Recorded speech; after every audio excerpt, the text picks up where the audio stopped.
Ladies and gentlemen, welcome to another edition of the ATACS podcast. We are adults. We are talking about cool stuff, very cool stuff.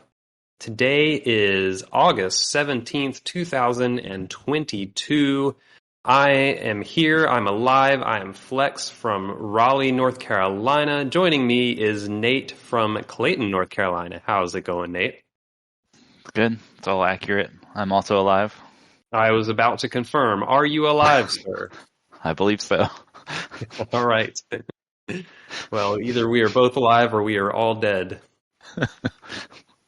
And we are a two-person crew today. Yep. We are the only strategists on in the ATACS crew.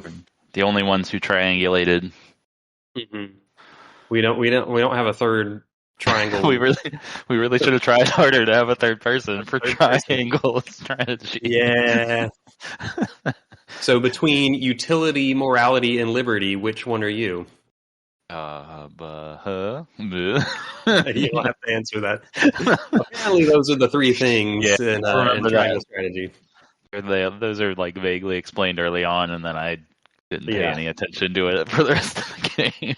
Same here, but we'll get into it because we are talking about triangle strategy, which I have not said yet. This is going to be our deep dive, no holds barred, super discussion about triangle strategy, which I think qualifies as cool stuff that we're going to talk about. And cool. And there are going to be spoilers. So this is your one spoiler warning up front. Get my tongue loose here. So yeah, we're going to be spoiling mechanics, story, everything. Anything and everything is on the table. And yeah, we're going to dive in and talk about what we think about the latest tactical RPG for the Nintendo Switch from Square-Enix, yes? Yeah, I think so. Yes. In their HD 2D HD, whatever they want to market that as. The developers listed on Wikipedia are ArtDink and Square-Enix. I don't know who ArtDink is. What is ArtDink? I'm pretty sure this is the Octopath Traveler team. Okay. And that's about all I know of them. Okay. But yes, this game is a tactical RPG, and there are a lot of tactical RPGs out there, and I would say this is very much in the like subgrouping of tactical RPGs that is very reminiscent of a Final Fantasy Tactics or a Tactics Ogre, those kind. To me, one of the, I don't know how accurate this is, but to me, one of the key distinguishing features of the Final Fantasy Tactics and Tactics Ogre line of strategy RPGs is that when you end your turn, you choose which direction you want to face. Yeah, if you can change which direction you're facing, and that matters. Yes, that's a different type of thing from. Yes, then you're not Fire Emblem, you're not XCOM, you're not any of those things. If you can choose which way you face. Yeah, for better or worse, that's how my brain identifies like this type of game. Because when you look at like Tactics Ogre and Final Fantasy Tactics, it's like very clear those are like very, very similar types of games, and I feel like triangle strategy fits right in with those in a lot of ways.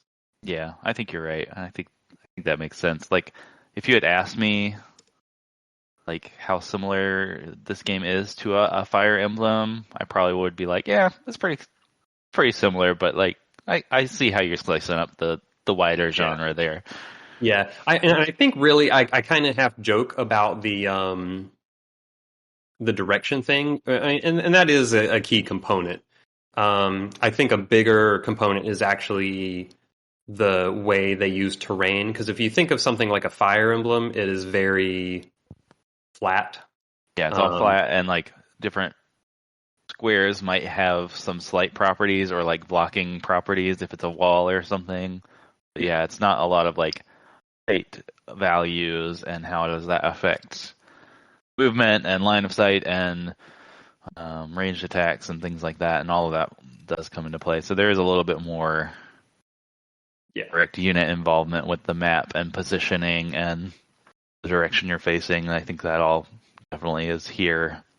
And there's no permadeath, which I guess has become less of a thing in Fire Emblem over the years, but Yeah, and I can't even remember like Final Fantasy Tactics if that has permadeath. It's been too long since I played those games. It's been a long time for me too, but I don't feel like it does. I don't feel like it does either. Speaking of, what is your experience with like Tactics Ogre, Final Fantasy Tactics, those types of games? Maybe a brief So history will help set the table here. I don't think I've ever played a Tactics Ogre. If I have, I've forgotten it. I've definitely played some Final Fantasy Tactics. Pretty sure I tried to play Final Fantasy Tactics way back in the day on the original PlayStation. I don't think I ever got super into it.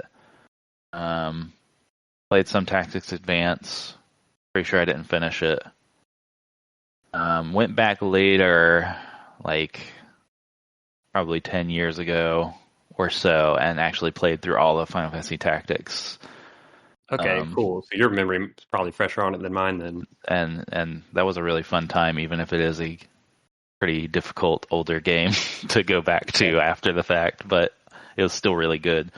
So I like these games. You know, sometimes I think I get annoyed by grid-based tactics sometimes, and just how like particular it can be. But overall, I enjoy the genre.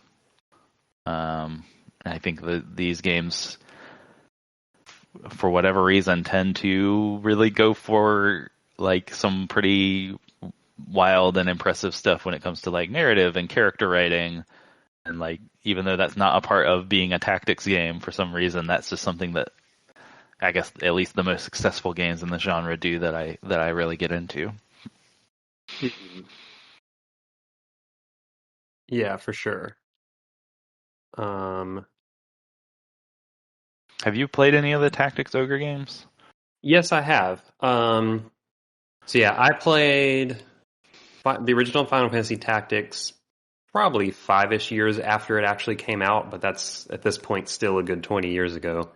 And I did play all the way through Tactics Advance. I did not play Tactics A2, which was the DS game. I actually played through there was a GBA Tactics Ogre, the Knight of Lotus. I played through all of that before without even knowing about the original Tactics Ogre. I didn't even know it existed. And then I did end up playing the PSP remake of Tactics Ogre Let Us Clean Together. But I did not finish it. I probably played 15, 20 hours of it maybe. I played a good chunk of it. I guess Disgaea might also be a game kind of in this group. I've barely played any Disgaea though, so I'm not going to speak to it. Okay. This guy is literally one of those franchises that I know it exists. I know I have known what it is in the past, and yet every time it comes up, I'm like, what is that game? I don't know. Anyway, I can probably tell you it's a tactical RPG. It's a tactics RPG. I'll forget by the next time I hear it. Right. Yeah, and I enjoyed all those games. I think what stands out to me the most about these games, especially the original Final Fantasy Tactics, but all of these games we're talking about have it to a certain degree, is the sheer amount of customizability you have in your characters. Yeah. And it especially stands out in the original Final Fantasy Tactics because that game's pretty broken with just which is part of the fun of that game, of just like the totally wild character builds you can make in that game with switching classes, or I don't know if they're called classes or jobs, but I think they might have been jobs. But you can basically assign anyone anything and just like min-max if you want. Yeah, and you can come up with some stupidly OP builds. And this, I think, is actually the main difference with triangle strategy, in that triangle strategy, every character has a set progression path. There is Yes. no class swapping. There's no real customized. I mean, there's a like kind of a skill tree in a way, but it's a pretty minor aspect. Like I would say, for the most part, you don't have a lot of character customization in triangle strategy. There's also accessories you can equip, but Yeah, yeah. So maybe it's good to get into some of those mechanics of how your like party structure works in triangle strategy, because it is, I think, a somewhat unique flavor. Like it's not, like you said, it's not as wide open as some of those older tactics games where you could just kind of build your party exactly how you want. It's not as I don't know what the term I would use for Fire Emblem, but like Fire Emblem characters just kind of level up very linearly, and you don't really, except in Three Houses, I guess, you get some pretty yeah, they've wild they've stuff. started they've started changing that with the more recent games, but Hmm. historically, yes, Fire Emblem has been a pretty linear progression. Yeah, the numbers go up. Yeah, Um, Three Houses really blew that open. So, yeah, yeah. This kind of does walk a little bit of a middle ground, but I think, yeah, for the most part, the characters are very well defined as a specific role on the battlefield in a way that I really enjoyed. I feel like you get a little like splash screen explanation of a character every time you recruit a new character. And it's like, mhm. this is what they do. And it's like very succinct and very clear. And you can immediately take them into the next battle and like know what to do with them. And it generally works pretty well. Um, Yeah, I really appreciated characters having a pretty clearly defined role, and I think that made the battles more about using them well for their role. It's like, oh, yep. okay, Gila is Gila is your healer. She's healer extraordinaire. Yeah, can you appropriately use her as a healer? Yeah, keep her Um, alive and keep her near enough to people that she can keep them alive. yes, And exactly. then she's doing her job. Yes. Um, Whereas I feel like when I played, say, Final Fantasy Tactics, it was more about kind of doing the legwork of like digging through menus and being like, all right, I'm going to create this character this way. And then Yep. I've often felt once I was in the battle, it was like, oh, okay, if I've built the character correctly, Yes. the battle is going to kind of resolve itself. Because if you've made your powerful character, the battle itself is kind of trivial. So I think what I ended up appreciating about Final Fantasy or Triangle Strategy is Mhm. um, the it, there was a lot like the fun part to me was in the heat of the battle rather than like the menus of character customization, if that makes sense. Yeah. How did you feel about the skill trees for each character? Because like each character has a skill tree that is kind of broken into like three tiers as they advance through. Like you level them and then give them special item, kind of Fire Emblem style, to level up their class, and then you access the next level of their skill tree. And like I feel like the skill tree kind of works, but for the most part, I didn't feel like I was making big decisions, or I would look at it and be like, well, only one thing on the skill tree matters to me, or like it was kind of all over the place. Like some characters I would want like four of the five abilities in one tier, and then some characters I would look at the whole tier and be like, I don't know what Yeah, to do with any of these. yeah. I don't like the skill tree at all. I think the skill tree is bad. Yeah, I can Just I to can entertain flat out say it. that. Is pretty like all the stuff in the skill like for I would say at least like 2/3 of the skills in the skill tree are just very boring Yeah, flat stat buffs. It's just like like, oh, yeah, five more weapon attack, one more physical defense, yeah, one one more more speed. health. Yeah. Yeah, Um, and some of the stats, like it wasn't obvious to me how much like physical defense. How much difference does 1 point of physical defense make? I don't know. Yeah, Um, especially when you're talking about like, oh, I can get physical defense or health. Like, I don't know what to like. yeah, which do you prioritize? Yeah, so like Yeah. some of those numbers just aren't meaningful to me. I think some of them were more meaningful. Like if you're a physical attacker, the first thing I would always upgrade was the physical damage Yeah, because like that like the value of that makes sense to me. yeah. Or speed was another one that seemed to make sense to me. Like 1 point of speed did seem somewhat meaningful. Hmm. But a lot of the other things just I couldn't really parse the meaning of. And Yeah. uh, the other thing, The ones I always liked was the like ones that enhance their core abilities. So like mhm, if it would decrease the amount of technique points needed to use an ability or extend the duration of a buff or something like that or extend the mhm. range of a heal, like those things just seem like build defining and you would want them if you're using that character. Yeah. And I also kind of liked, I mean, some of these were kind of whatever, but I did like when they would give you like the toggles sometimes. Hmm. So like, um, oh, the bow archer, Huette, Yeah. like she Yeah. had a toggle that was like, because she had two status effect attacks. Yep. One caused blind and one caused immobilize. Yep. And there was a toggle of like extend the duration of the effect of blind or mobilize, so like you could kind Yep. of toggle between them. And I like stuff like that. Like that felt like a strategic choice Yeah. of, hey, And you do could I want change to it between build? battles. You could like you put the Yeah, point into the one toggle ability, and then you could change it between battles, which yeah, was cool.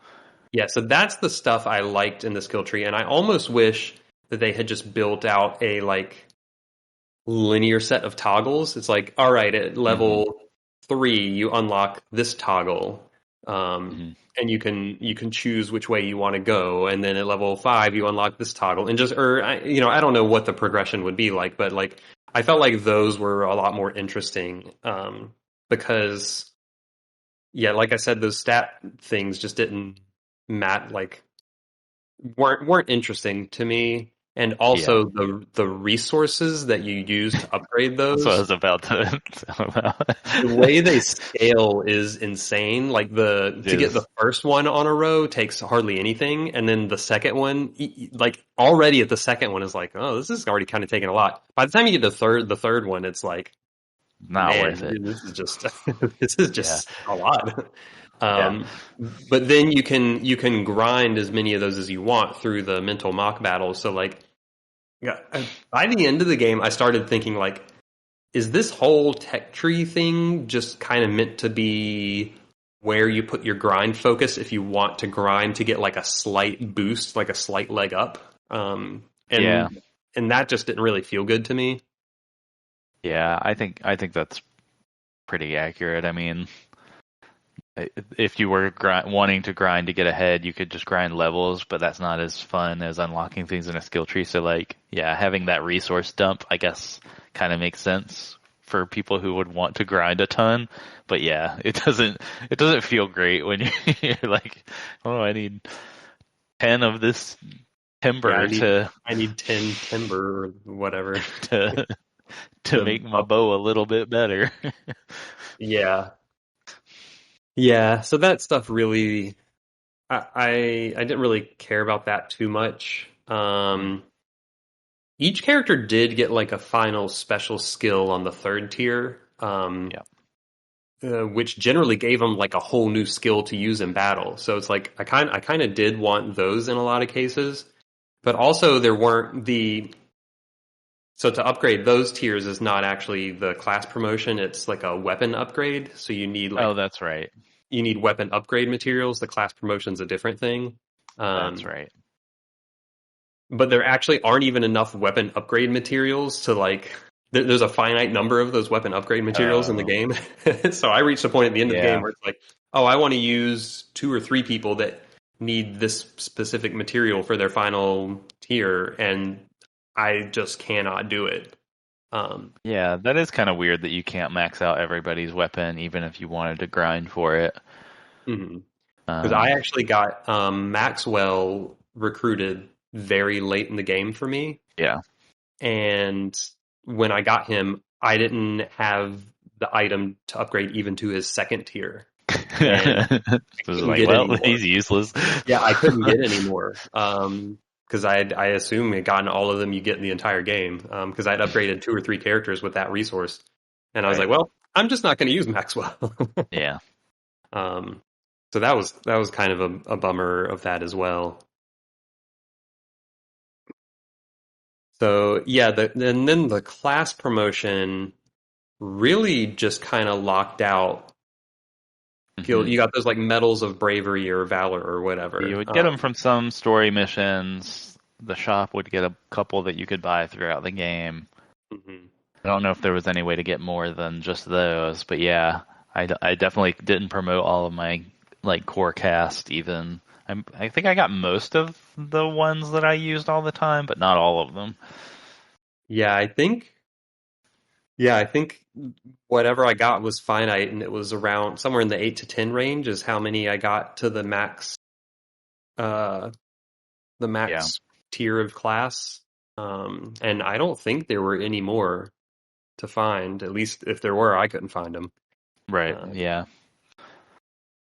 but yeah, all that really seemed to do was give them when you promoted class seemed to give them a slight stat boost, and it opened up like a new tier of skills that they could go because each tier of right. each class was like it was basically level 1 to 10, then 11 to 20, then 21 plus, and like if you had a level 15 skill, even if you were at level 15, you couldn't use it until you were at that class. Hmm. So you had to upgrade to use more skills, which is pretty important actually. Yeah, Um, that system was fine to me. I was kind of whatever about the class promotion system. Um, I think it's kind of an interesting decision to have to like be forced to choose what units you want to use them on, but other than that, yeah. I could kind of take or leave that system. So, um, kind of moving on, who were your all stars? Who did you rely on the most Yeah. here? I would say like the core people that I always wanted to use were Sarah Noah, the sort of the main character. Hmm. He was just like the best frontline damage dealer in the game for me, the whole game. Yeah. Uh, Frederica is his wife, who's the fire mage. She's amazing. Hmm. Um, Hughette, the um, hawk rider archer, could fly around the battlefield and use status effects and shoot people.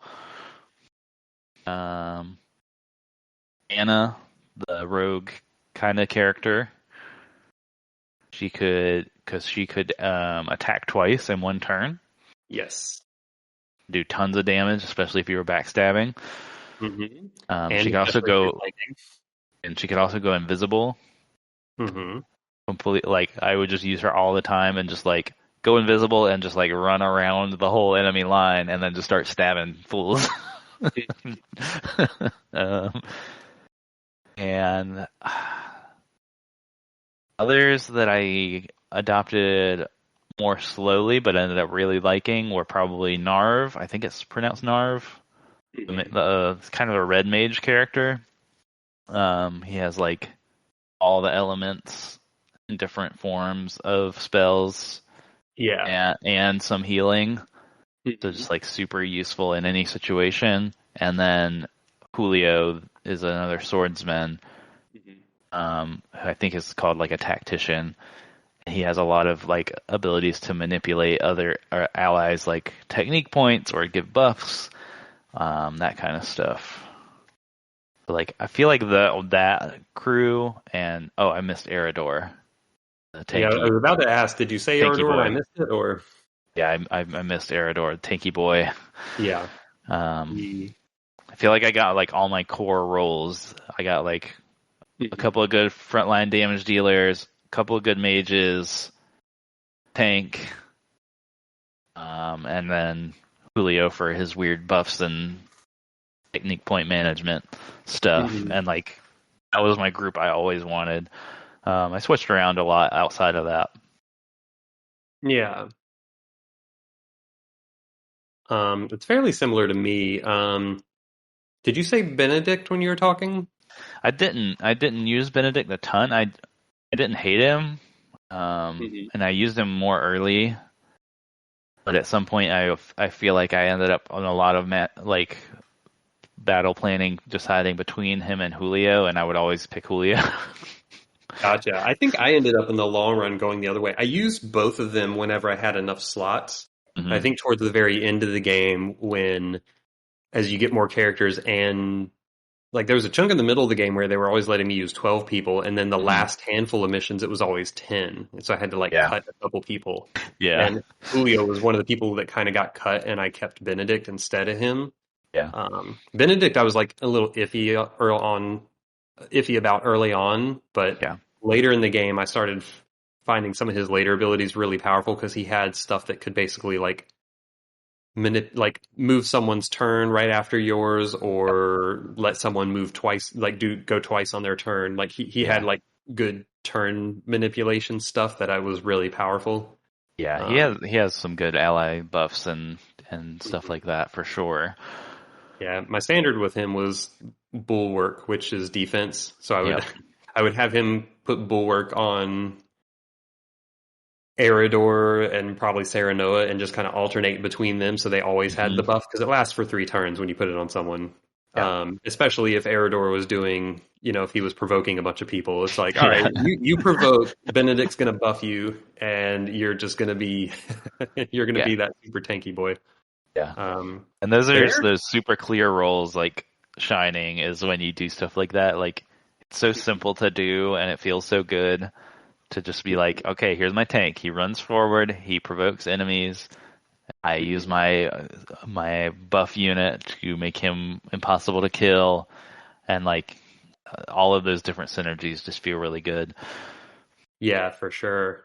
Um, Anna was probably my main all-star. I feel like Yeah. Anna was always just dishing it out because she's also really fast, so she gets to go frequently. Yeah. Anna's Um, awesome. you you can run her behind and hide, like you said, and then like individually, her attacks don't deal that much damage, and even attacking twice, it might not be that much more than some other characters' single attacks. But the attacking twice gets a lot of benefits because like if you get behind and you're flanking, like hmm if you You flank with put like Sarah, no, Serenoa in front of yeah, somebody and her exactly, behind. exactly. Then not only is she getting to attack twice, but you're getting Sarah Noah to also attack twice on Anna's turn. So like that's where her damage output really started to soar.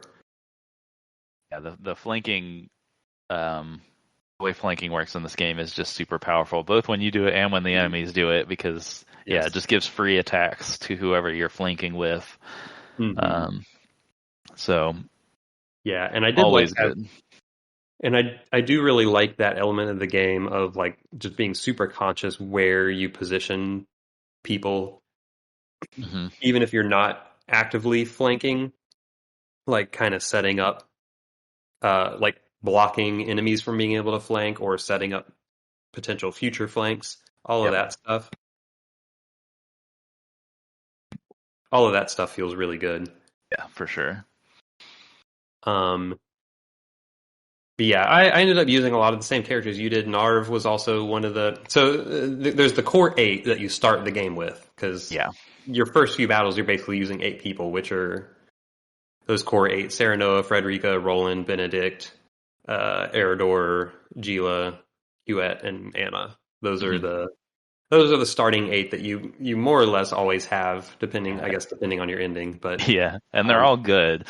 yeah, and they're all good. I think of those, Roland was the only one that I never really felt got that strong. Like I guess in theory his strength should be spears can hit two people at once. So if you Yeah. get enemies lined up, you can hit two at once. But Yeah, he's always useful because yeah, he can attack from two spaces away. He does decent damage, although not as much as Serenoa or Anna. or And he can Eridor.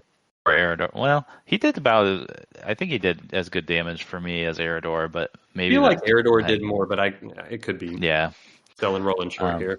he can also move really far because he's mounted. Yeah.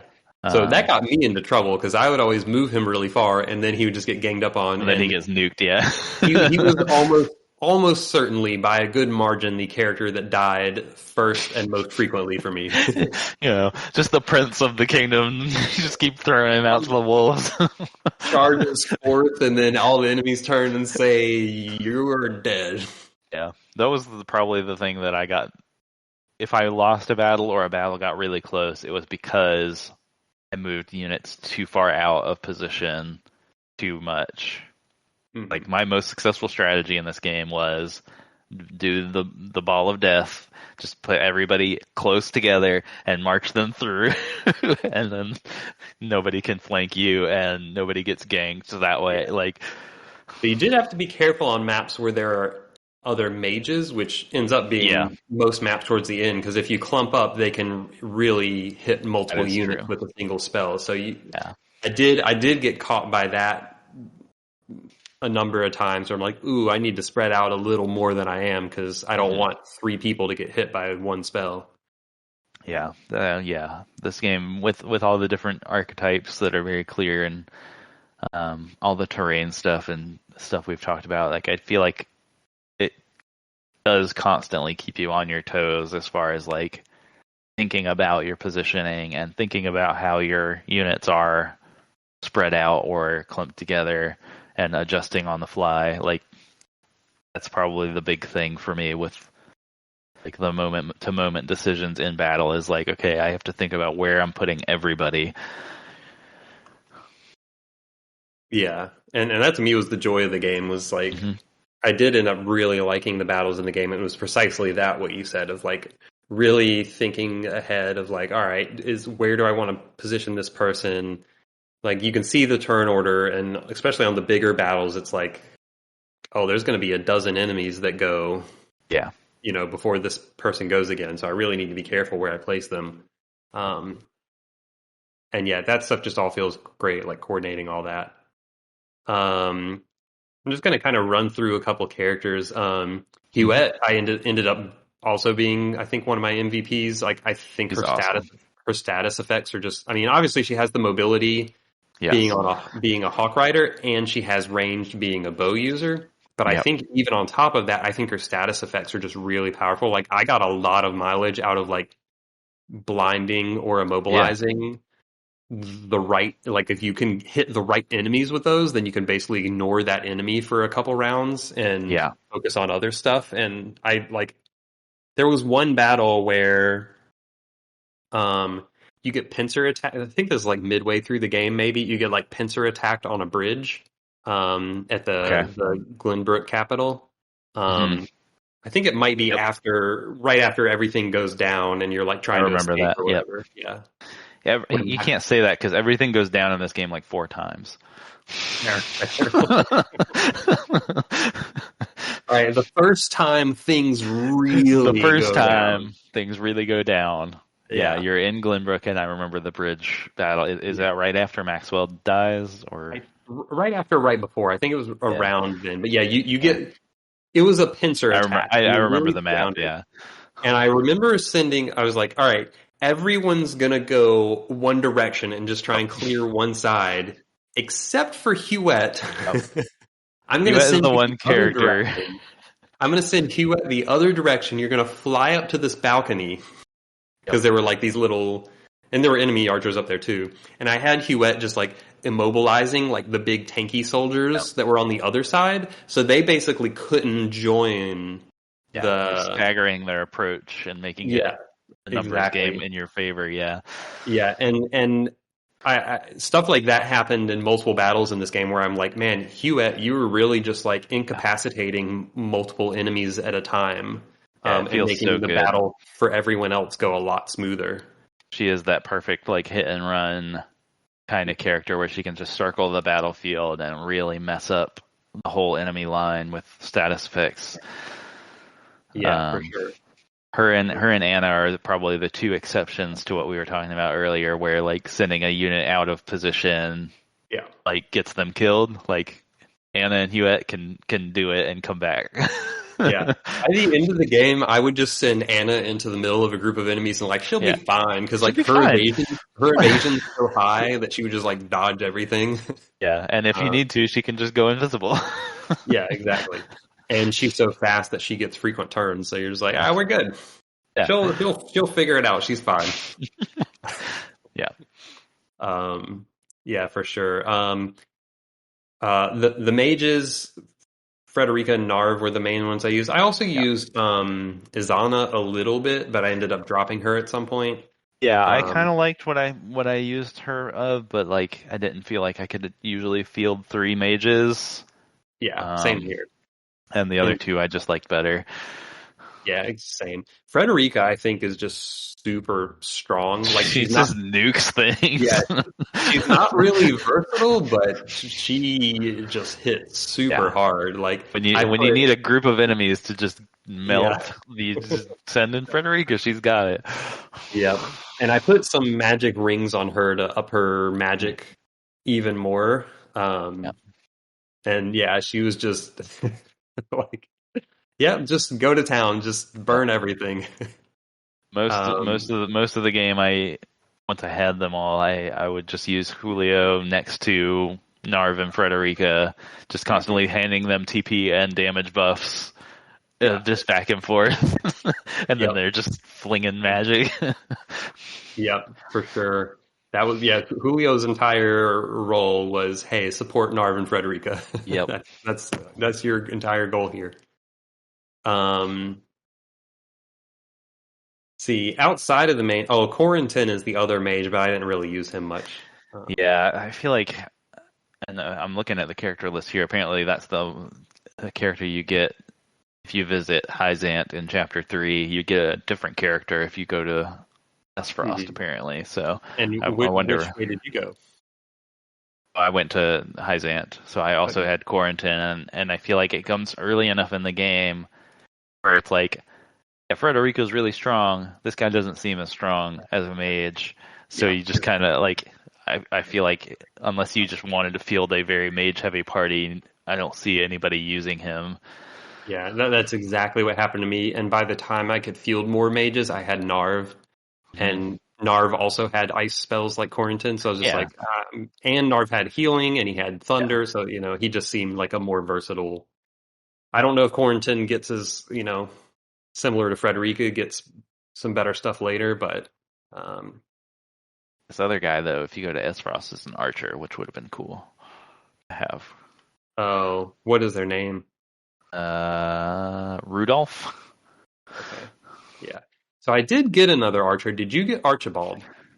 Did get Archibald, and I liked him. I Um, I like Archibald a lot. Actually, I didn't use him every match or every battle, but I did use him fairly frequently, and I did like him. He's a very particular character, like a very particular type of character. He moves super slow, yeah, but he he does. can just nail people Yeah. if he's up high. Like Oh yeah. done, done. Yeah. He wrecks people. I actually got an accessory at some point that added +1 movement, so that actually helped him out a lot. I put it on him. But yeah, like his range also increases a lot when he's up Yeah, high, so he would just like snipe people all day. yeah. Um, He's not yeah, as versatile as like a Hewitt, but yeah, he could mm, just dish out good damage if you get him into position. yeah. No, I used him a lot. He was in that group with Julio that I like had to drop at the end when the Hmm. the number you could field went down. But I used him actually quite a bit through the middle of the game. Yeah. Um, Another one that I wanted to like and ended up dropping was Groma. Did you get her? I did not get her. She's kind of like a monk character. Hmm. Um, she has some interesting abilities with like being able to hit an area of effect like melee attack, and um, she had a ranged attack. She was a melee focused character, but like kind of had a lot of options in that like if she was in the fray. Mhm. Um, and she was supposed to. I feel like she had. You know how I think Serenoa gets a basic counterattack, right? If he gets hit, he'll counterattack. And she Mhm. had something similar, but it was if she evaded an attack, she would counterattack. Okay. But I felt like maybe her evasion just wasn't high enough to really be useful. And Right. I would end up she would end up just dying a lot for me. I was kind of disappointed because like she was a cool character, but I could just never make her fully work. Like she didn't have quite enough damage output. She was versatile, but if I got her into any trouble, she would just die immediately. Kind of character. Yeah, that sounds potentially really interesting. But yeah, if her evasion's not high enough, I wonder if like you can if there's some way to like up her evasion enough to where she's like really powerful. Yeah, I feel like there's got to be some way to have her work and be really fun to use, but I just could never make it happen for me. Hmm. Um, I think those are the main characters I used at least until the end of the game. So I have Hmm. a whole story related to the ending where more Okay. characters came in. Um, I guess two others that I did end up using later that I'll give a quick shout out, even though I didn't use a lot. Um, Medina, I thought is like the item healer, Yeah. and when I first got her, I thought, oh, I don't want to rely on items for healing because then I Yeah. have to keep buying a lot of items, and that seems like a waste of money. Yeah. Um, but when I ended up using her late game, she was actually pretty powerful because she gets a passive ability that lets you use items at range. So she can basically use items at the same range she uses other like spellcasters can cast spells. Yeah. And she gets a passive that boosts how much healing items heal, so she can heal for a lot. And she gets an ability that lets her use 2 items per turn. That takes TP, so you can't do that all the time. But Yeah. being able to heal twice per turn different people, I ended up finding potentially like in the right situation that was really powerful. Yeah, that does Um, seem really powerful. And I never touched her because I have the same aversion to items-based characters in these kinds of games. But I also ended the game with a huge stockpile of healing items, so like I yeah. probably should have just used her. Yeah, I think for the first 2/3 of the game, I would have struggled to use her, but yeah, by the end of the game, I accumulated a large stockpile of items and I had a lot of extra cash lying around. Yeah. Um, I feel like earlier in the game, I didn't really have a lot of money to just throw around, but later on, I did. Maybe it was because I had to do some mental mock battles and got some extra cash from those, but. Um, Yeah, like have if you have the items, I think she's pretty good. And Yeah. then the other shout out I'll give is Flanagan. I don't know if you got him. I did not. He's a hawk rider who uses a shield like Eridor. So Yeah. he's kind of a defensive hawk rider. He's not. He didn't seem. He seemed squishier than Eridor, which to me made him not as good. Yeah. Um, and I didn't use him a lot because I got him pretty late in the game. Um, but he seemed interesting, is I guess what I'll say. Um, he also had this aerial assault ability where he could like so you could move him, but then the aerial assault ability was he moves a distance and like dive bombs and damages all the spaces Nice. around him. Nice. So he actually had really good movement because you could move and then do that on top of it. Um, but yeah, he had some similar stuff to Eridor, but not as tanky. I'm just gonna post this guy, this little dude. Yeah, so I looked him up. So we're talking about Decimal. So What? there are apparently 3 characters in the game that you can tied to each of the parts of the Yeah, I see triangle: that. morality, utility, and I didn't get any of them because they like require you to No. like max out one of them. Yeah, same. Um, but I was looking at like when I finished the game, I was just looking at random stuff, and I saw him, and I was like, he sounds really weird and He's a potentially little really barrel man. He's a dude. yeah. He's a barrel with arms and legs and a little wind up thing on his head. That's what I'm looking at. Yeah. But his abilities are really wild. I don't know if you've read his abilities, but so No. I'll just read one of them. It says deal non-elemental magic damage to all enemies within range whose current HP is a multiple of 2.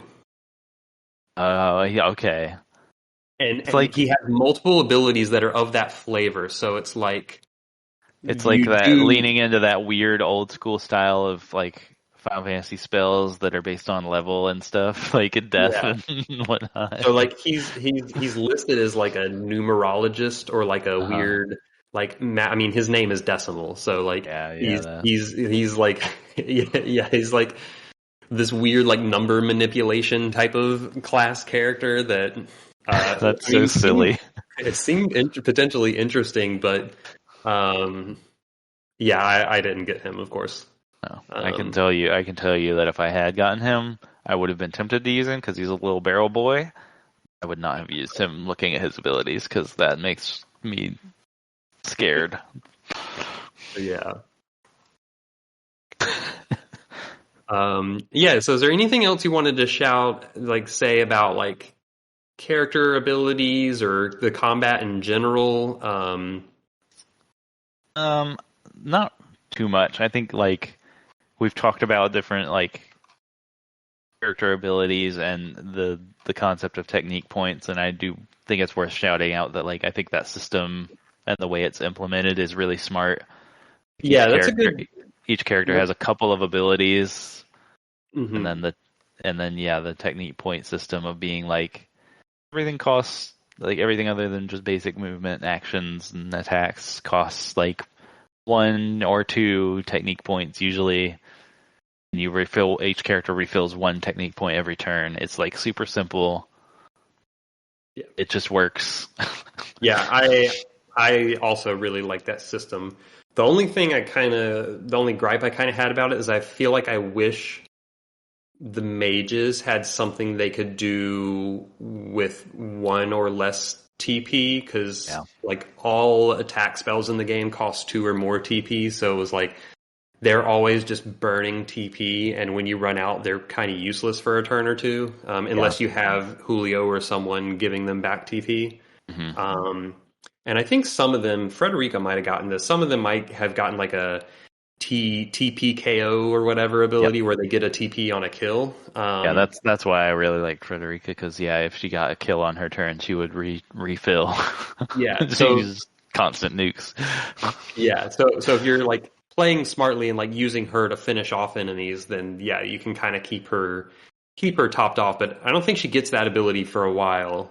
Um, so yeah, I kind of wish. I mean, I kind of get why their spells cost 2 TP because they're more damaging Yeah. than like any other character's regular attack. Even like a strong character like Sereno's regular attack is not going to deal as much damage as a spell, but Yeah. it did make them feel a little useless at times. But a lot of the other characters, like Gila's basic cure was 1 TP. Mhm. Like Benedict had some 1 TP things.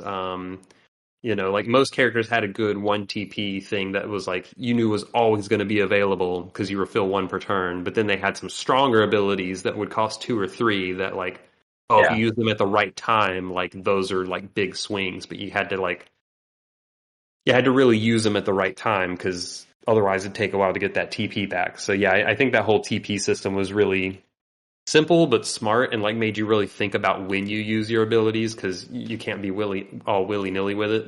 Yeah. Yeah. I really liked it. Yeah. Um, I have some battle anecdotes, but I'm going to save them for the appropriate story Okay. discussion point.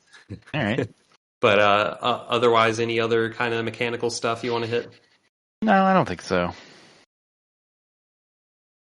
All right.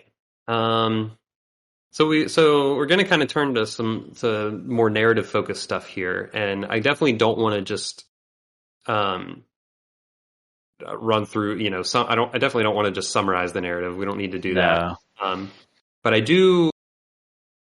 I think what we'll do is so first of all, the next little chunk we're going to ignore the endings entirely. So Okay. so for what I'm about to say, only answer this relative to the ending. So. Um, I think I just kind of want to know your overall like feel of the story or any standout moments you want to call out, excluding the endings. And then I also want to, and then after that, I want to talk about some of the big choices Yeah. before the ending. Okay. So I guess my first question to you is like, how did you just like the story overall? Like, do you like the characters and narrative aspect of this game, or like, I mean, I guess what's your general feeling on all that? Yeah. Overall, I did like it quite a bit. Think it's hard for me to, I guess, separate it a little bit from expectations. I don't think I had any expectations about games like this game's narrative going in. I was like, oh, interesting tactics game. Let's give it a shot. And didn't really know anything about the narrative or have any expectations there going in. And the game kind of opens with a very, it's not bad, but it's pretty generic, like fantasy stuff, like medieval political conflict building, like to give you the little backstory about the Salt Iron War, which is super dumb, and Yeah, then and the Three Kingdoms, and you're like, okay, I get it. Yeah, let's do yeah, the tactics battles, fine. Um, yeah, and so I think I started pretty whatever and was like, whatever, I'll just play the tactics game and that's fine. And then it just kind of grew on me over time. I think the characters are pretty memorable and likable generally. Um, the villains work. There are a lot of villains. Basically, everybody in the game that is not a party member is like evil to the core, and it works. They're all just terrible. Um, yeah. There's a point in the game where I was like, man, it feels like almost every chapter we're fighting like a big villain, and they just keep coming. yeah, there's this villain after villain, and they're all horrible.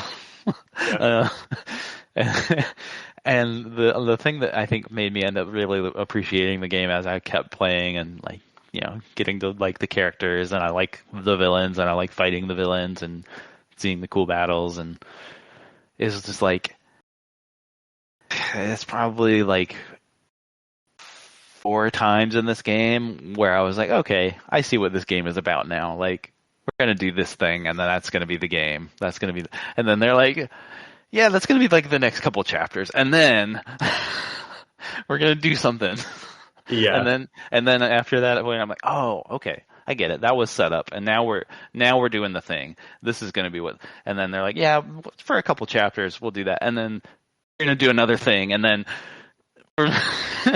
and like this game has no chill. It like keeps moving. It has a great pacing in terms of like narrative beats and like building tension and releasing, and I just think it all works super well. yeah. I agree with all that.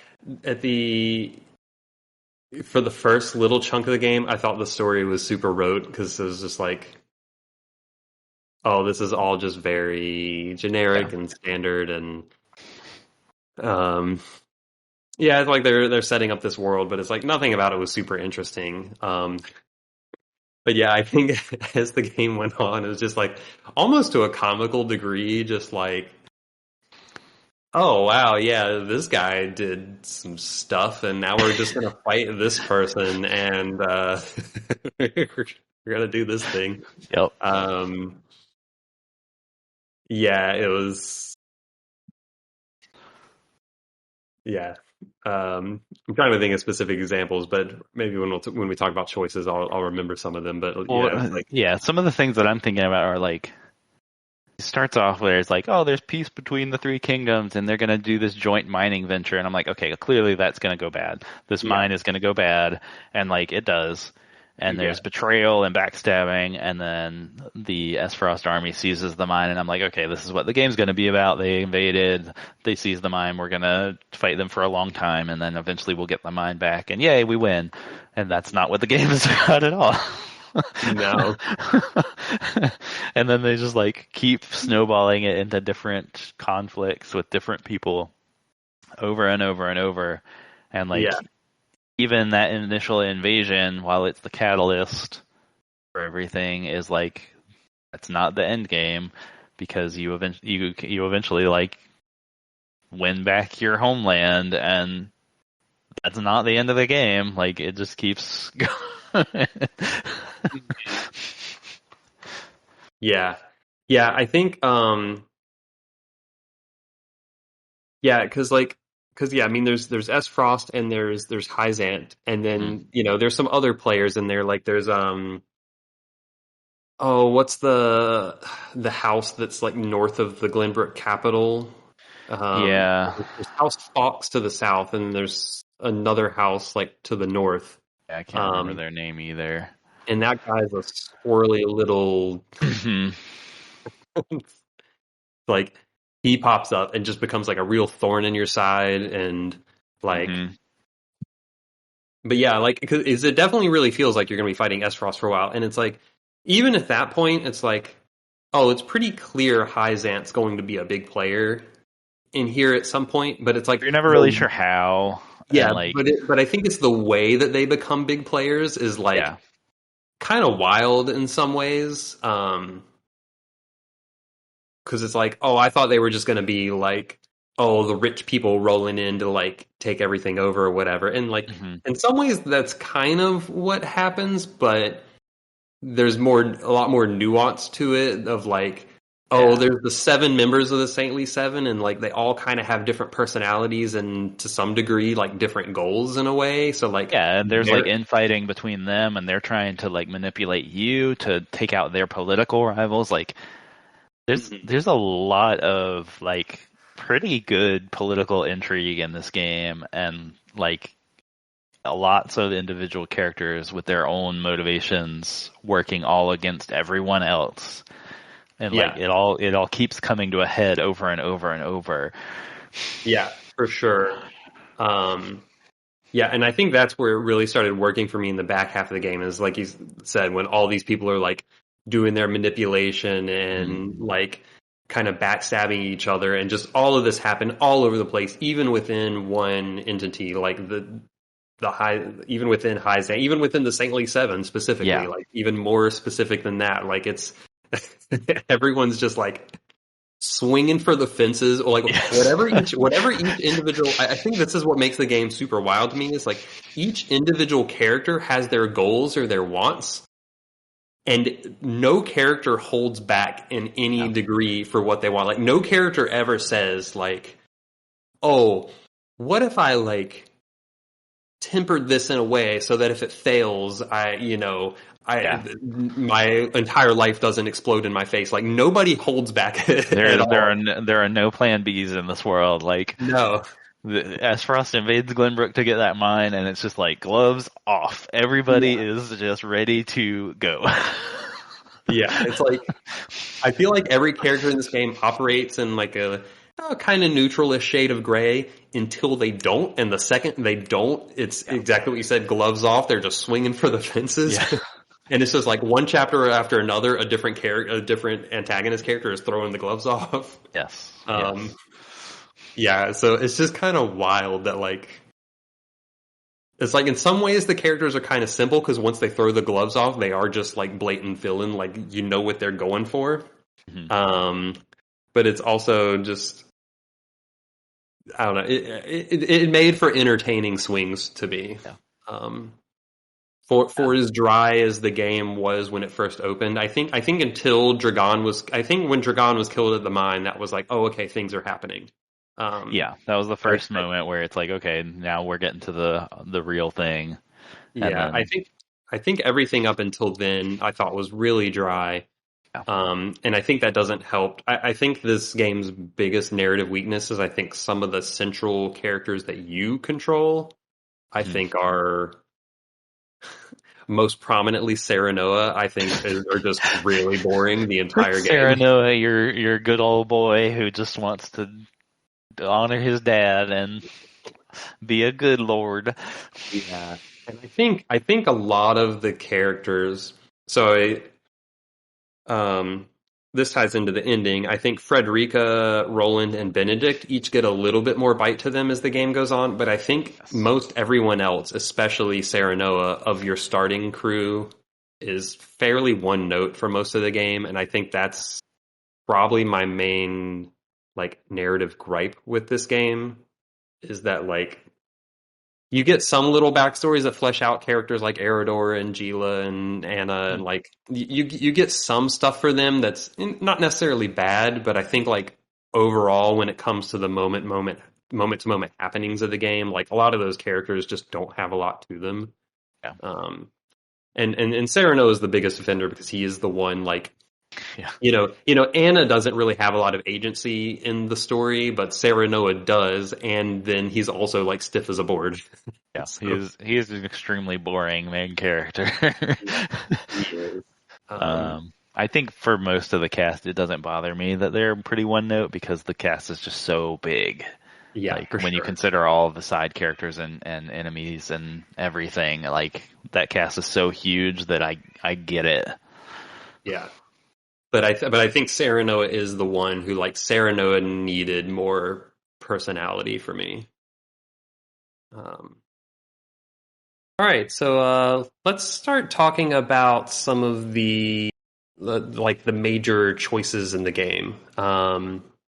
So I guess first off, like uh, the actual voting system. Yeah. How did you like that? The way the game does that? I thought it was fine. I didn't really mind it or love it. I like a system that tried to turn into this whole mechanic, like making these big story choices as a group, and I guess it gives you an opportunity to talk to all your major party members and sort of see where they stand and try to persuade them. And I see what they're going for. I never found it super engaging, but didn't mind it either. Yeah, I was kind of the same way. I was a little contrived in some ways, is like trying to like I get what they were going for, like trying to make it feel like a group decision, Yeah, but it's also a single player video game. yeah, Um, and it was also funny of like because it's just your core because like there's a core 8 characters yeah. and Theranos is the main character. He doesn't vote, so it's He always doesn't seven vote other for some people. reason. Yeah, for some reason he doesn't vote. You kind of play as Sarah Noah as the like the mediator, um, and the other 7 vote. So it's an odd number, so it can break ties. But it's almost always there's like at least for the when there's 2 choices, there's like 3 on one side, 3 on another, and then the 7th person just like I don't really care. Yeah, I don't know. I could be convinced. So Yeah. yeah, it's usually pretty clear how you need to persuade people, but I don't know. Sometimes I feel like I didn't know what dialogue choices to pick because it does seem to matter which Hmm. dialogue choice you pick. Yeah, I mean, it's and some of the choices feel like very important in the moment, like Mhm. very like they could have drastic changes. So, I mean, Yeah, maybe we'll just talk about the first real major choice as kind of sure. one of those examples is in chapter 7, you make the choice to turn whether you turn Roland in to S Frost, like after S Frost Yes. has taken over, and They demand you hand him over. yes. I mean, and that feels like a major thing. Like, do you hand him over or not? It's Right. like that feels like a big potential pendulum swing. And interestingly enough, if I remember correctly, we you and I did different things here. I did not Yeah. turn him in, and you did. And if I remember correctly, you did not want to turn him in. Yeah, this was the one point in the game because it was an early one and I was still kind of figuring out the system where I wanted it to go one way and my party was like, "No, we're doing the other thing." Yeah, which is super funny to me. Yeah, Um, I had the moment of thinking like, am I gonna reload to do this? But I was like, no, I'm just gonna roll with it. It's fine. Um, yeah. So I'm curious how because that feels like a big divergence point. So like how did that actually play out for you when you handed Roland in? yeah, so he goes back to the capital as a prisoner. You get some scenes over the next few chapters where he's not in your party, and you see him like talking to his sister Cordelia and the king, or the what is it, the Duke S. Frost, who's taken over the throne, Yeah, Gustadolf. Stood and all that crew, and how they're trying to manipulate him and Cordelia to basically help them cement their rule over the populace, sort of in political maneuvering and posturing. So like those scenes were cool, and I enjoyed seeing them that way. I wonder how those scenes compare without him there. And then yeah, eventually I think he escapes or something. I don't remember the details. It's been a little bit too long now. He has the escape, and he fakes his own death and then shows up back at House Wolfort. Gotcha. Yeah, I mean that makes sense. So I guess you didn't have him for a couple chapters. Yeah, there's at least a couple chapters where you don't have him. I guess you had him during that time. I don't quite remember a specific what battles went on during that time, but I guess you had to do a battle to defend him, right? Yeah, so I'd actually be curious to like the chapter where I did the battle to defend him, what the battle you had to do in place of that was. But I'll see if I can figure it out while you're talking. Yeah, so I basically, like, when I refused to surrender him, S. Frost was basically like, all right, we're going to send Avlora and her whole army to Castle Wolfort to try and get Roland, to get Roland back. And what followed was the longest and most excruciating battle I played in the entire game. I think my turn timer was like over 200 turns when I finished. Oh my god. It was a lot. It was like an hour, a full hour or two of me like just going through this battle, because what they do is they they say like, oh, Esfrost is bringing their whole might upon like House Wolfort, like we can't do that. Like they presented it as just very dire thing, and they actually set up these like fire traps in the town where you can like trigger these traps and it'll just burn whole swaths of section of the town. And basically any unit, and it clearly outlines like the space, but it's like any unit in this space, when you trigger the trap, will just be instantly killed.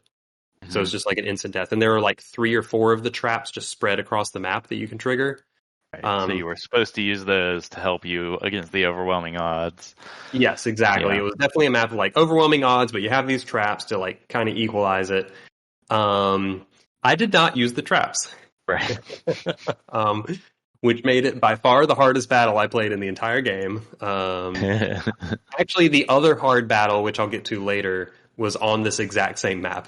Yeah, like during the ending segment. But I'll talk about that later. But yeah, because they like really talk it up leading up to the battle. Like they make a point like 3 or 4 times. Like they really drill it home of like, oh, if you trigger these traps, you're like destroying the town. You're destroying regular people's homes. You're like, they really make it sound like, man, it sucks that we have, that we're doing this. So I was like, well, let me try and do it. I'm good at the tactics games. Let me try and do it without it.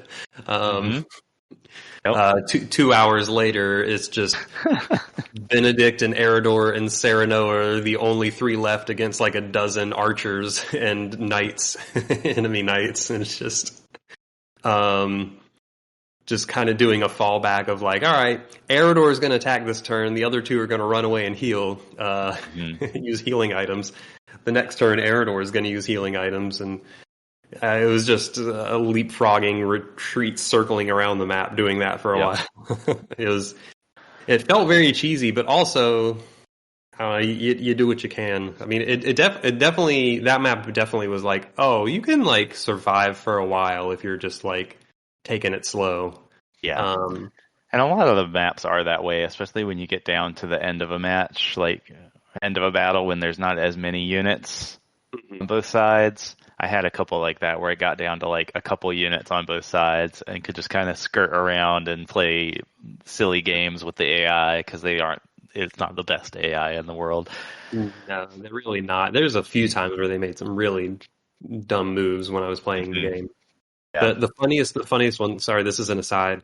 Anna's her like hide move, go invisible. She can Yeah. only get detected if someone stops adjacent to her, facing her.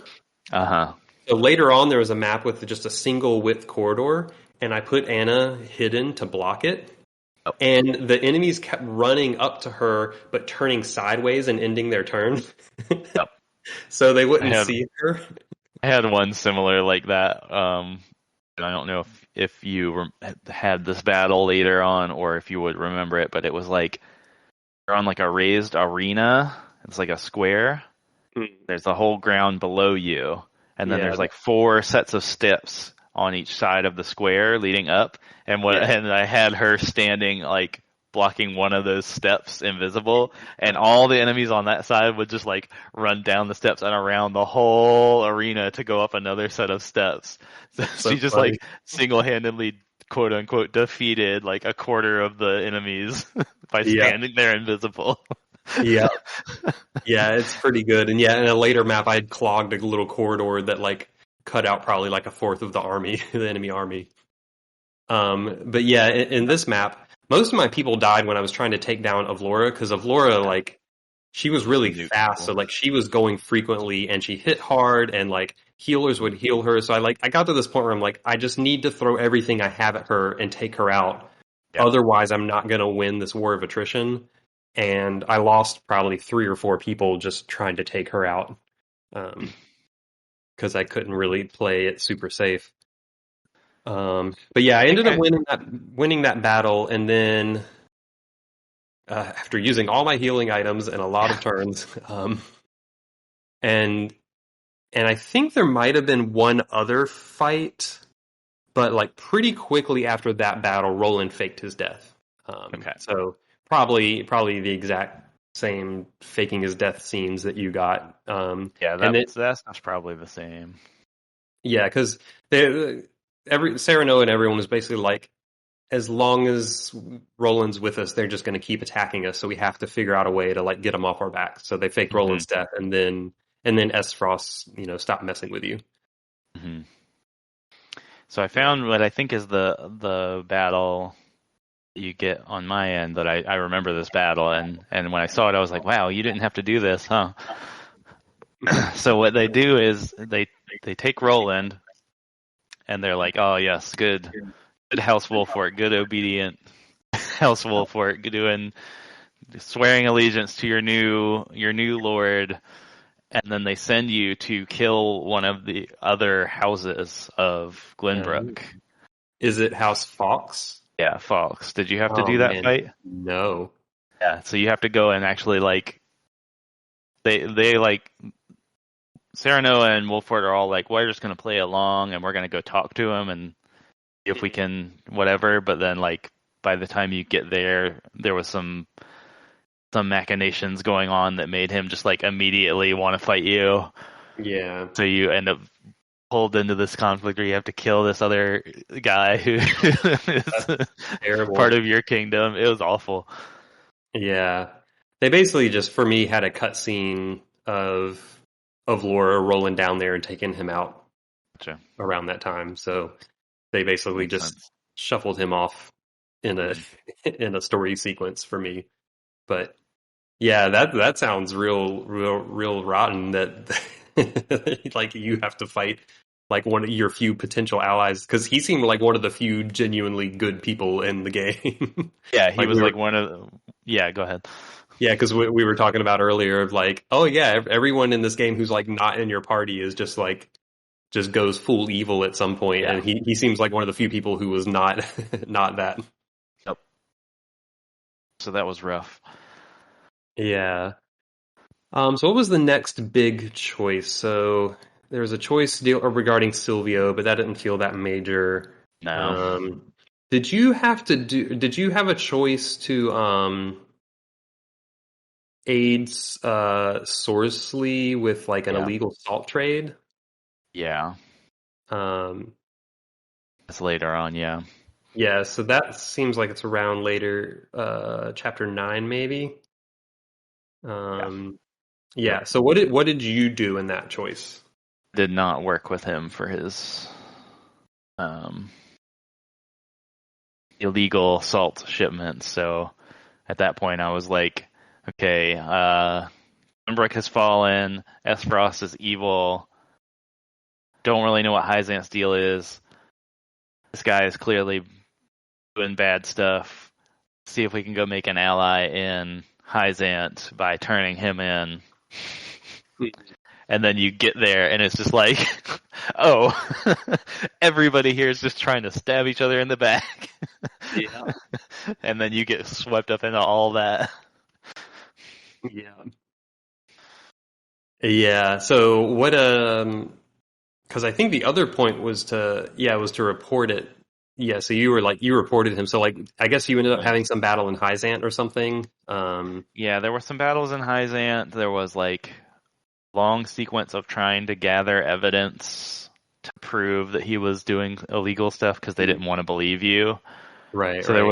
there was like one of those exploration phases where you're walking around town talking to people, and it was long. It was like I had to go around that map, this big city map, and talk to everybody like 6 times to get all the stuff that I needed. Mm-hmm. It was a lot. Yeah. We never really talked about the exploration sequences. Like, did you like those or? I mean, they're mostly pretty harmless. You just kind of can walk around town and pick up items and get some like intel to use to persuade people to your side in the voting things. That's usually what it is. Mm-hmm. That one where I had to get evidence against the Sorcery was just super long and boring. Yeah. Yeah. Yeah. For the most part, I thought they were pretty harmless as well. Um, yeah. So by this point in the game, I decided I'm not. This whole choices thing like wasn't super. That aspect of the game wasn't super grabbing me. Mhm. So at this point in the game, I had decided because you had told me there was a true ending, and if I wanted to find it, I should look it up. So I basically decided at this point, like, oh, I'm not super invested in making my own choices, so I didn't look up how to get the true ending, the golden route, for the first so many chapters, but I definitely had looked it up by this point because this is one of the choices that matters. Is you do have to agree to do the salt trade. Yep. You gotta do crimes. Yep, you got to do crimes to get the good ending. Yep. Moral of the story. Yeah. Crimes are good. Yeah, so yeah, I agreed to that, and you do a battle where you get attacked by bandits who try and take your salt as you go to Esfrost, and you end up getting to Esfrost and talking with Svarog. So I guess you didn't go have a meeting with Svarog at all. Yeah, it's kind of funny. I was thinking about all the choices I made in this game. I don't think my group in the entire game once went to Esfrost. Nice. Which is interesting. Like, I spent a lot of time in Hyzant and a lot of time in Glenbrook, obviously. But I don't think we ever went to Esfrost for even like a story sequence. So it's a battle.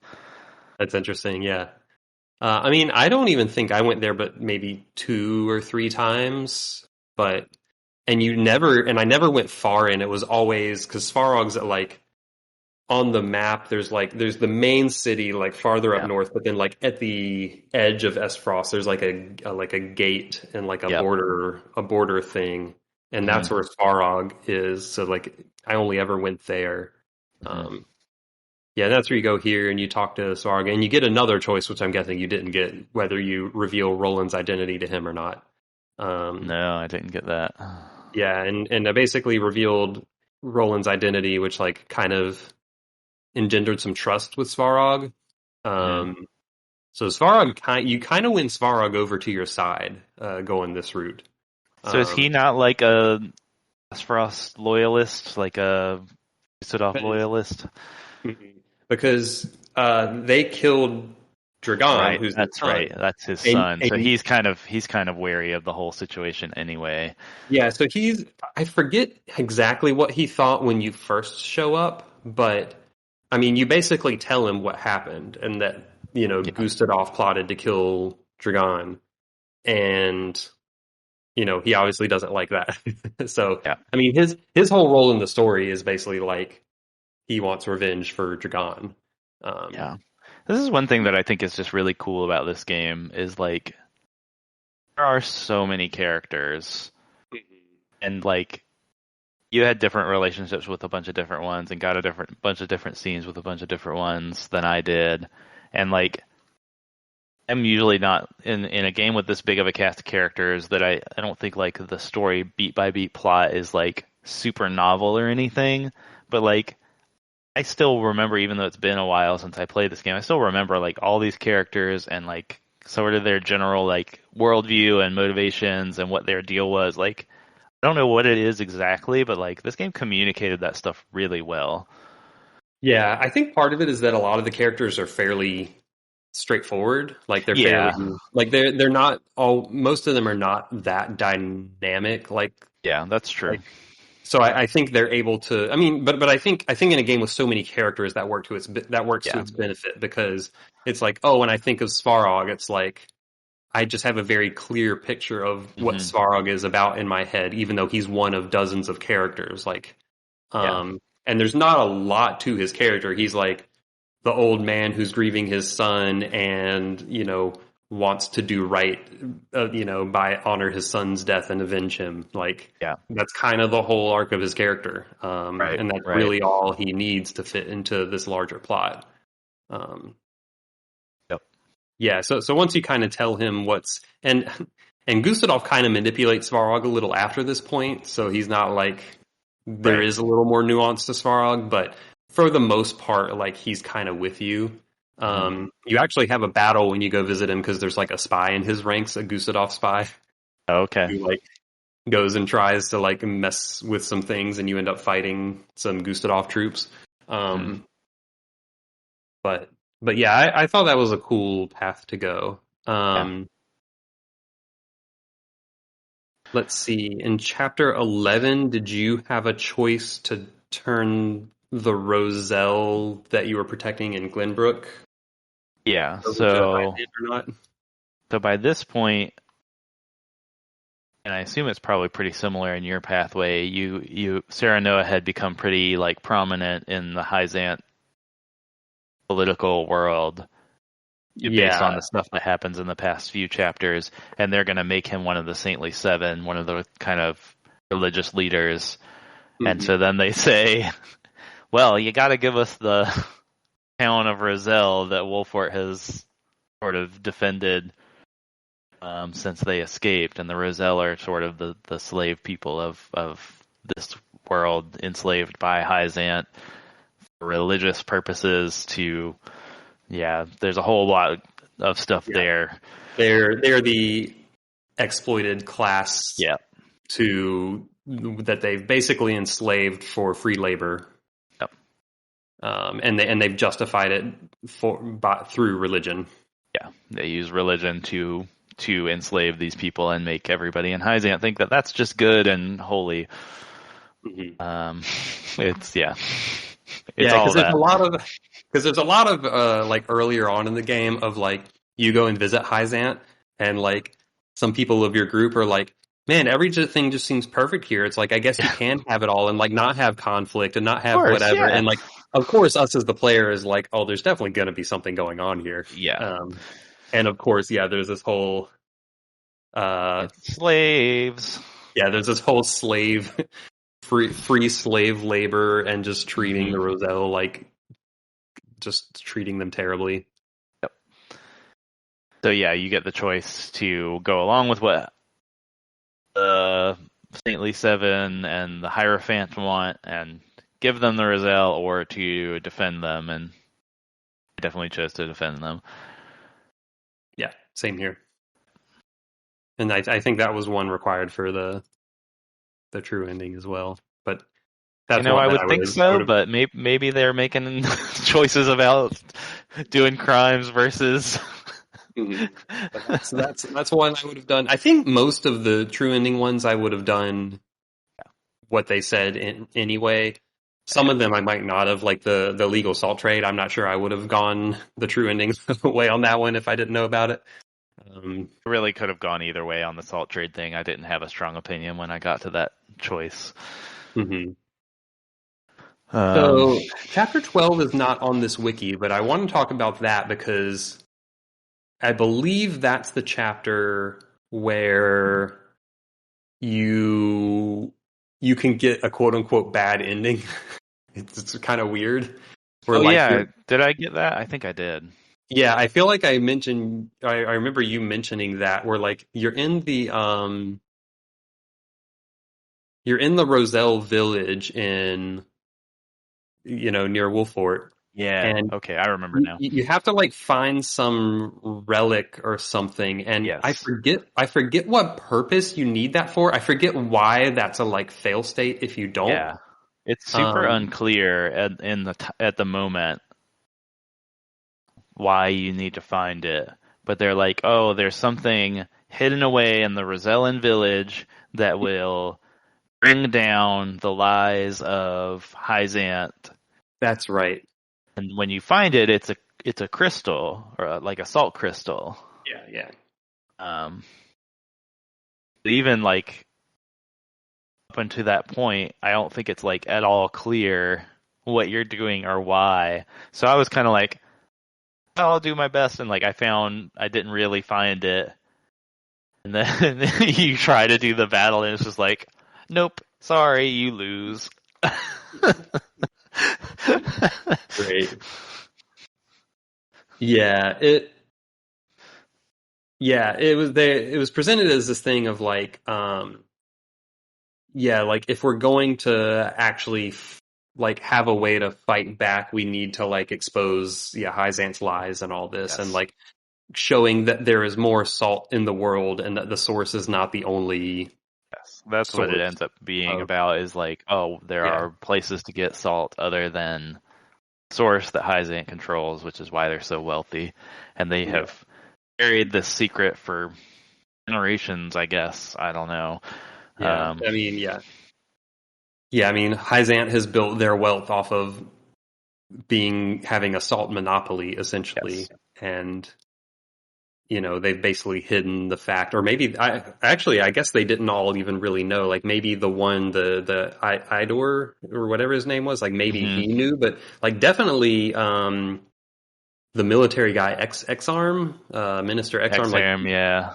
he definitely didn't know that there were other salt crystals because Yeah. like when it gets brought up later, he very clearly was unaware. So it's like there are definitely people in Hyzant that don't even know. Like Yep. they have fallen under this lie as well. Yep. Um, but yeah, that's totally weird to me that they like make you find that, and if you don't, they're just like, nope, try again. Like that seems Yeah, like a very awkward fail state. it's so weird and awkward, and like they could just say before you and like hit the button to move forward to the battle, just have some like thought bubble from Sereno being like, no, we really need to find this first, Yeah, it, and then not let you do it until. But if you do it, if you don't find the salt crystal hidden in the village, you go out to the battle. They like all march out front. They're like, well, I guess this is our final stand. It's gonna be impossible to win.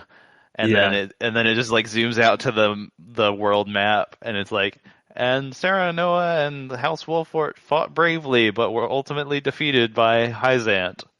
Game yeah. over.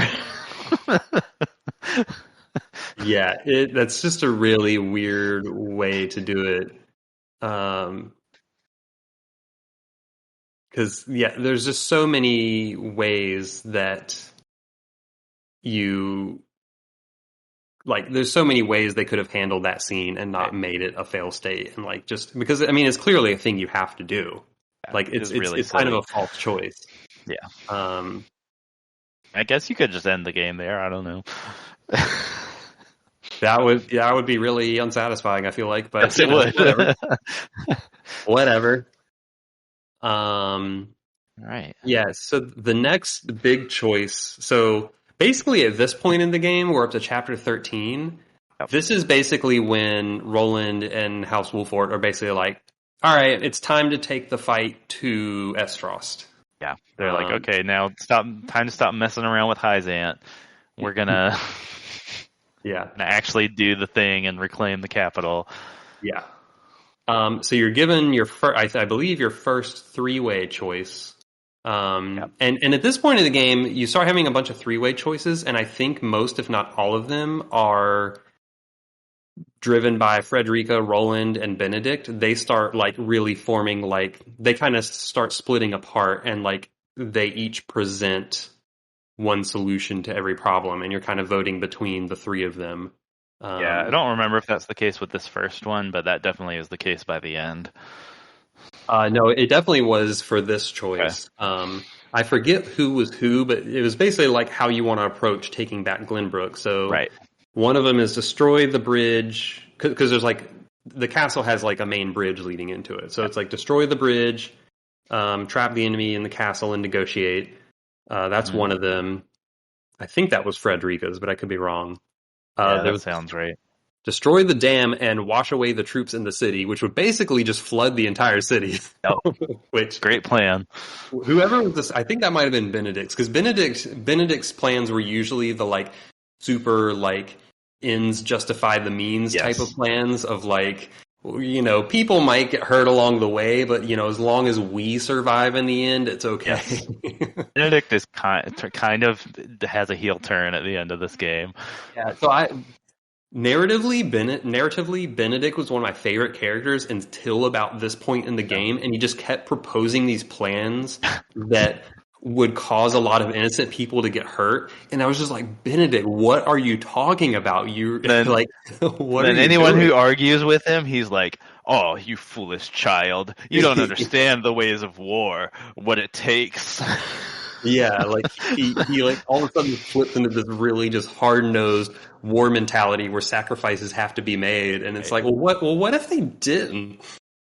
Yeah. And Uh, wait till we talk about our endings. yes, oh yes.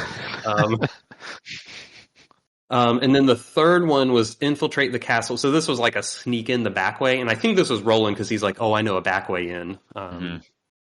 Infiltrate the castle, do a surprise attack, and destroy their warship is what's listed here It on was the so that wiki. they couldn't flee. They couldn't like run Mhm. away. They had like a big. They Yeah, had one big ship that was there for like the leadership, which I think Gustave was not there, but like um, who are the other two like lead henchmen, Thales and somebody else who were there. yeah, that brother sister pair. Yeah, Yeah, I think it was to keep them from escaping. yeah, because at this point Gustave had gone back to Frost proper. Yeah. Um, So which one did you pick? I guess I don't know which one was the part of the golden path, or if this was one that you had to do a specific way. I actually don't remember either. I think this is one you could do however you wanted. Okay. I could be wrong. Let me actually look up in a minute what if one was required. I blew up the bridge though. Okay. Um, which led to a fight. So you get Milo from I don't know if you got Milo. Yep. But you get Milo from Temporarily. Hyzant, who's basically a spy, and it's pretty obvious that she's a spy that Hyzant Yeah. sends with you to just keep tabs on you. Yeah. Because you are a saintly seven at this point, I believe, Hmm. um, but they of course don't trust you. Um, and Milo comes with this like explosive device Hmm. that she's going to use to blow up the bridge. Is this the path you chose, or did you infiltrate? No, but all three of them use the explosive device to just destroy Right. either the dam, the bridge, or the ship. Gotcha. Um, Yeah, so I end up having a fight with Thales and the other person who I can't remember, like on the actual bridge. So it's the same bridge that there was a fight on earlier. Yep. And that was actually a pretty hard fight. Like that was probably one of the harder fights in the game. Because you have two boss characters in the same battle. Hmm. Um, and you don't really have a lot of space to maneuver on that bridge.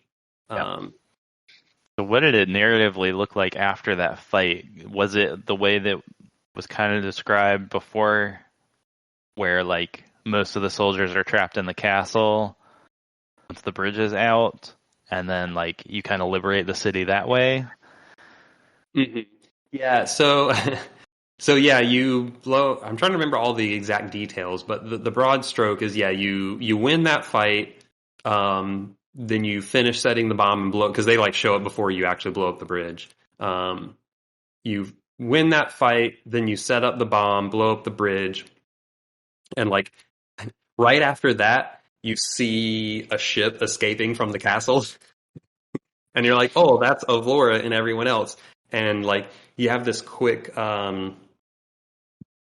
little dialogue scene where Roland and or Frederica are basically like, we cannot let them escape or all of our like negotiating power is forfeit or whatever. And Benedict's like, no, this is too rash to chase them. And Cyrano is like, no, we're going to go chase them anyway. So like you immediately have another battle where like your ship is boarding their ship.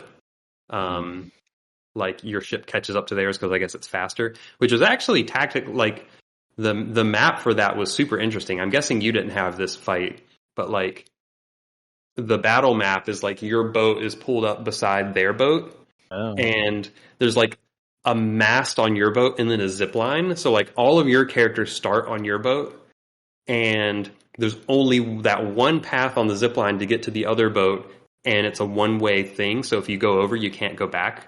So like your characters are going over one at a time, and when they're over there, they're stuck. So it was kind of and Avlora was the boss in that fight. So and she's pretty tough. Yeah. So that was kind of a funky fight, but a fun one as well. I appreciated that one for being for the like. I definitely had to think differently in that fight. Interesting. But yeah, you win that fight, and Roland. So you win that fight. You're on the boat, and you had some scenes leading up to that point of like I assume you got these scenes between Cordelia and Avlora, and it's like Avlora is like clearly like kind of taken with Cordelia, and like basically starts to align more with Cordelia than she does with Gustave and Thalas and the Esfrost people. Like she starts like I guess seeing the explicit cruelty of the Esfrost people. Mm-hmm. So you win that fight, like Avlora is like kneeling on the boat, and Roland's basically overcome with rage of like, oh, you killed my family, because like Avlora had a direct hand and like when all of that went down earlier. Mm-hmm. And everyone and so Cyrano and everyone's like telling Roland to stand down. And Cordelia comes up from below the deck because they had put her on the boat. Mm-hmm. Like Esfrost was taking her with him. And Cordelia's trying to get Roland to stand down, and Roland's basically not having it, and he thrusts his spear at Avlora, who's like wounded and kneeling. And Cordelia jumps in the way and gets impaled by and Roland Yeah. impales Cordelia. Or I don't know something if you had similar anything on. similar to that. Yeah, there was definitely something similar. It sounds almost the same. I don't remember the beat by beat of it, but I definitely remember that sort of scene happening. Mm-hmm. Yeah. So, yeah, and after that, I feel like it just kind of like resolved. Is basically like, Yeah. oh, the town's ours. Like, I don't remember there being any negotiating or anything else with whatever soldiers were in the castle. I think at that point, because Hyzant was involved in this as well. Like, they were surrounding the wider city to make sure Yes. Frost didn't send like reinforcements. So I think basically like once you blew up the bridge and you took out Avlora's boat, I think it was basically presented as this thing of like, oh, the Esfrost soldiers who were remaining in the castle surrendered because they knew they were outnumbered and Yep. whatever. Okay. So just kind of wrapped up pretty quickly. That's actually pretty similar, I think, overall to Mm-hmm. the path I took, which was to sneak into the castle and blow up the boat. It's just that my Right. first battle was at the boat at the dock, Gotcha. and brother, sister, Thalas, and Erica showed up there, and that fight was on the boat. And then we went to the castle and fought Avlora at the castle. Gotcha. And then The had a similar general, theme. yeah, Then the had a general similar theme with ideas were Cordelia. all there. I think Yeah. pretty much the same. I don't know what it looks like if you flood the town. Yeah, I'm curious. Because that seems wild to me. Like when they were going through the three plans, I'm like, that seems like a terrible idea. The flooding the I town. guess, The other two both seem equally reasonable to yes. me, but flooding the town seems terrible. There are some scenes in the chapters following this where, like, people are kind of recovering from the battles and the capital being occupied, and, like, the game doesn't really pull its punches with, like, just making that seem like such a bad situation for the people that live there, and, like, you're just, like, standing amid the rubble, Yeah, like, people are trying to exploit others in this aftermath, and, like, some people are like, oh, it was better when Frost was in charge. Like, yeah, I was surprised, like, that the game didn't just, like, make it, oh yay, we won, the heroes are back, and now rightful rule has been, like, they really just kind of sat with that, like, aftermath in a way that was good. yeah. That's a good point. Like, part of me feels like they maybe kind of were half baked on this Mhm. thematic thread, but I did really appreciate exactly what you're saying of like, yeah, is like rule by a royal bloodline better than what Frost was trying to do? Like, Right. and in the short time that Frost did have hold of the city, it seemed like a decent number of citizens kind of came around to thinking like, oh, maybe we are better with Frost Right. rather than just being ruled by a royal lineage. Um, and they really do kind of like hit on that a little bit of like, oh, what, you know, is one better than, is Roland actually in the right on this one? Yep. There's, like, a kid And who pulls a knife on Roland and Cordelia at one point, at least in a scene I got. Like, they go for it. It's good. yeah, and then they have this whole thread of the royalists, um, who pop up, which are basically presented as like this, like semi-secret society, elitist society that's really the group that runs Yeah. Glenbrook kind of behind the scenes, almost regardless of whether it's the Glenbrook royal family or S. Frost in charge. It's like this royalist group is really who who runs Yeah. things. Rich Um, nobles who actually, control the resources and decisions of the kingdom, and, like, Roland's butting heads with them as he's trying to lead. yeah, and I ended up having a fight. I guess this gets into the next choice. So in chapter 15, you have a three-way choice. Basically, what you do after taking the city back, you can return to Wolfort, Yep. because you get news that Simone Sereno's father, who has been kind of like sick and incapacitated this whole game. You Yep. get news that he's kind of woken up. So it's like, so this choice is basically return to Wolfort. Sereno can like uh, meet back up with his father and catch him up on all the news. The other one is to remain in the Crown City and expose the royalists, or you can travel to the Rosellan village and investigate the bandits. And I don't remember what the bandits were doing. And I think this was another Benedict, because I think It Benedict wanted was, to go back to yes. Benedict wanted to go back to Wolfort. Roland, of course, wanted to stay in the Crown City, and Frederico wanted to go to the village. Yeah, and specifically whichever ones you didn't side with, they were going to go do that thing regardless. Yeah, so this was a thing where, yeah, Roland was staying in the city regardless. Yeah. Benedict was going to Wolfort regardless, and Frederico was going to the Rosellan village regardless. So whichever Yep. one you choose, you would lose the other two people for this Yeah. chapter.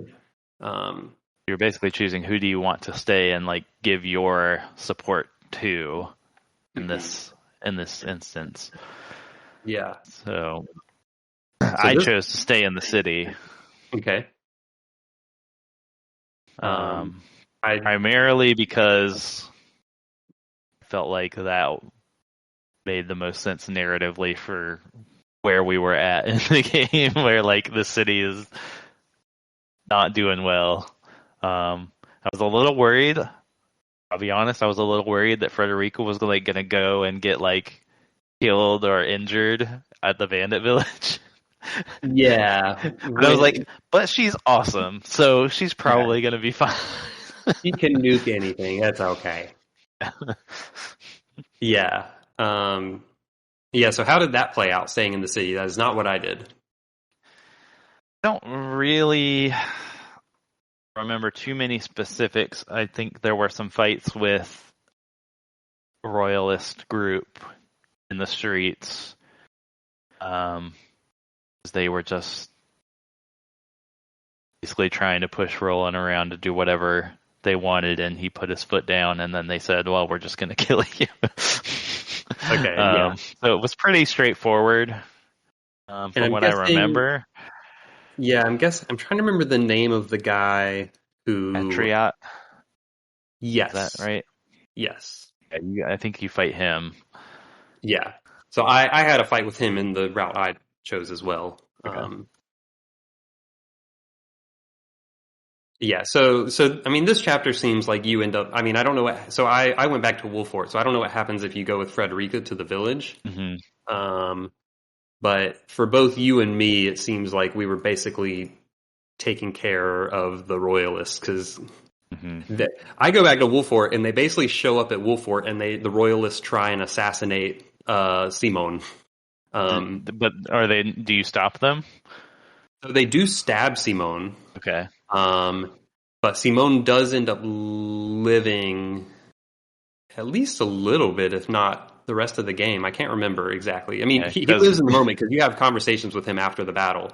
Okay. But Because when you don't go with Benedict back to Wolford, after all of the stuff goes down, Benedict comes back and he's like, "Sorry, your dad's dead." right. I Oh boy. was like, Yeah. "Oh, okay." Yeah. No. I mean, you definitely have conversations with Simone. I forget what his ultimate fate is if he lives or not. But Yeah.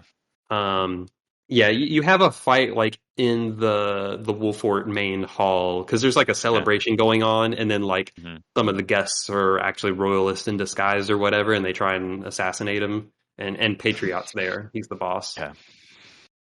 Um, but you actually have Simone with you in that fight, Oh, that's like as a interesting. unit. Yeah. Um, so that was one where I did have to do that for the true ending. Oh, Um, okay. yeah, because I don't think I would have picked that otherwise. Yeah, that would have been my last choice of the three. Same here. I think I would have been like 50-50 between the other two, but Yeah. um, yeah. And I did confirm that the previous choice we were talking about, how Was to just go about taking back the castle, did not have a bearing on the true ending. Oh, okay. Gotcha. I could have Gotcha. done any of them. And speaking of which, the next major choice in the game is the big ending choice. It's the So, last one, right? Yeah.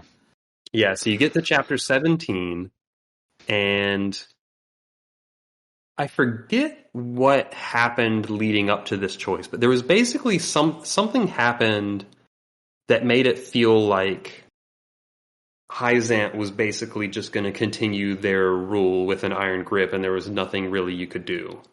Yeah. Um, and Roland, Frederica, and Benedict basically all come with like what you should do. Roland is Yeah. basically like Roland has basically lost all hope, and he's basically just like, we just got to ally with Hyzant and just go with the flow, to Hmm. just try and he was basically like he had no confidence in himself as a ruler, and he's like, well, the best way to end peace is just if everyone allies together, and you know we just He specifically wants to ally with Hyzant because he can't see allying with Frost. And I think it's like at that point it is pretty clear that like there's about to be a major war between Frost and Hyzant, yes. and like Wolfort's trying to decide who to ally with or Hmm. how to handle that. Yeah. And yeah, Roland's thing is basically just like, yeah, like our best bet is just to ally with Hyzant. They're people will fall under their teachings, and there will be Mhm. peace between us. And if we join And he, together, we can beat S Frost pretty easily. yeah, and he's pretty extreme about it. He's like, we are going to convert to the whatever their religion is. Like, Yeah. he's like, we're just going to become part of Hyzant. Yeah. Yeah, I mean, he's basically like, I mean, he doesn't say surrender, like he's speaking more as like we're going to ally with them, but I mean, it's basically like the sound of the way he's talking is basically like, yeah, we're just going to surrender to Hyzant, and Hmm. then we'll be able to kill S Frost, and then we'll all be Hyzant, and it'll be peaceful.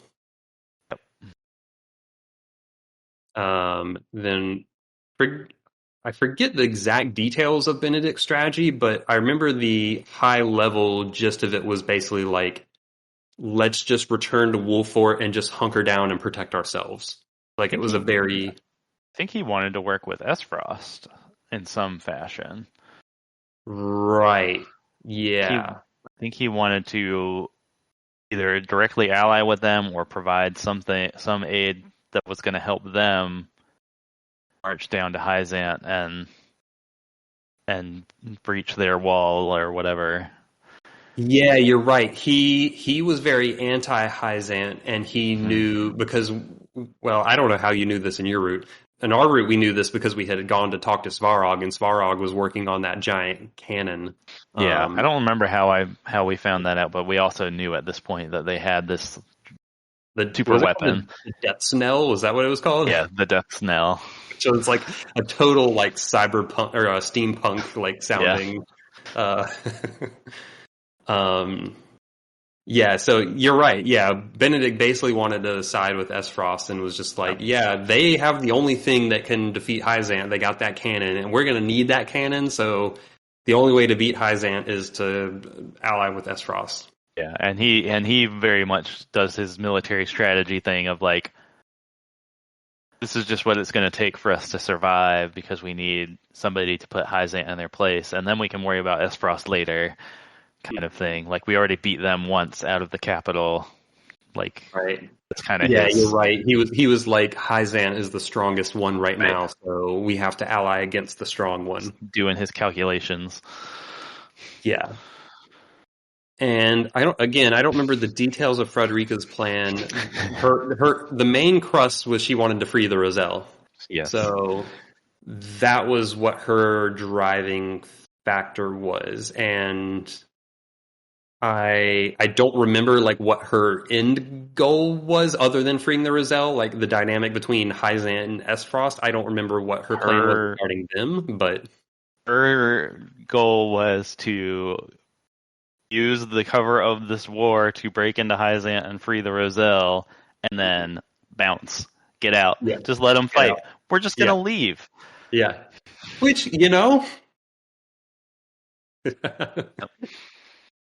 um yeah, and there was in this like three-way dialogue between them, there was like all three characters showed like more bite than they had like the Yeah. entire game, like because they were really sticking to their guns of what like they all three of them basically saw their plan as like the only reasonable approach, Hmm. and each person's plan made someone else really angry.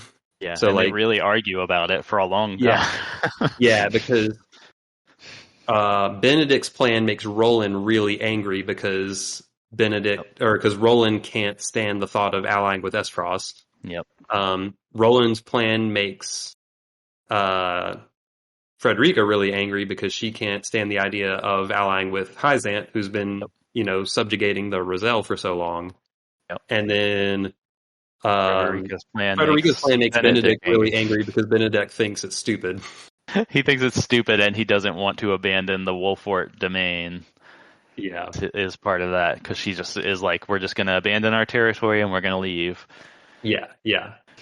I really appreciated Frederica's dialogue in this segment a lot, like hers especially, because they're both Roland and Benedict. I actually took screenshots of this, and I should have pulled this up before we started recording, but I didn't. But so I could read the exact lines. But they both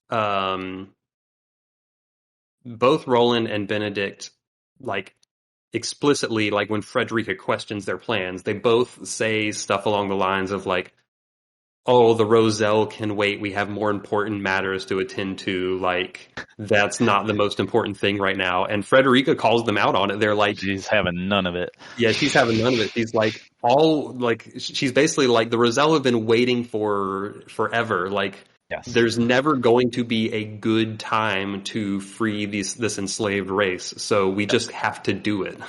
And I thought that was really good dialogue from her. For sure. And she was a character who had been like kind of like Sarah Noah, like kind of flat for most of the game. So I was happy to see that in these later chapters she did get, you know, more development and have more of a personality and like she was a more well defined character.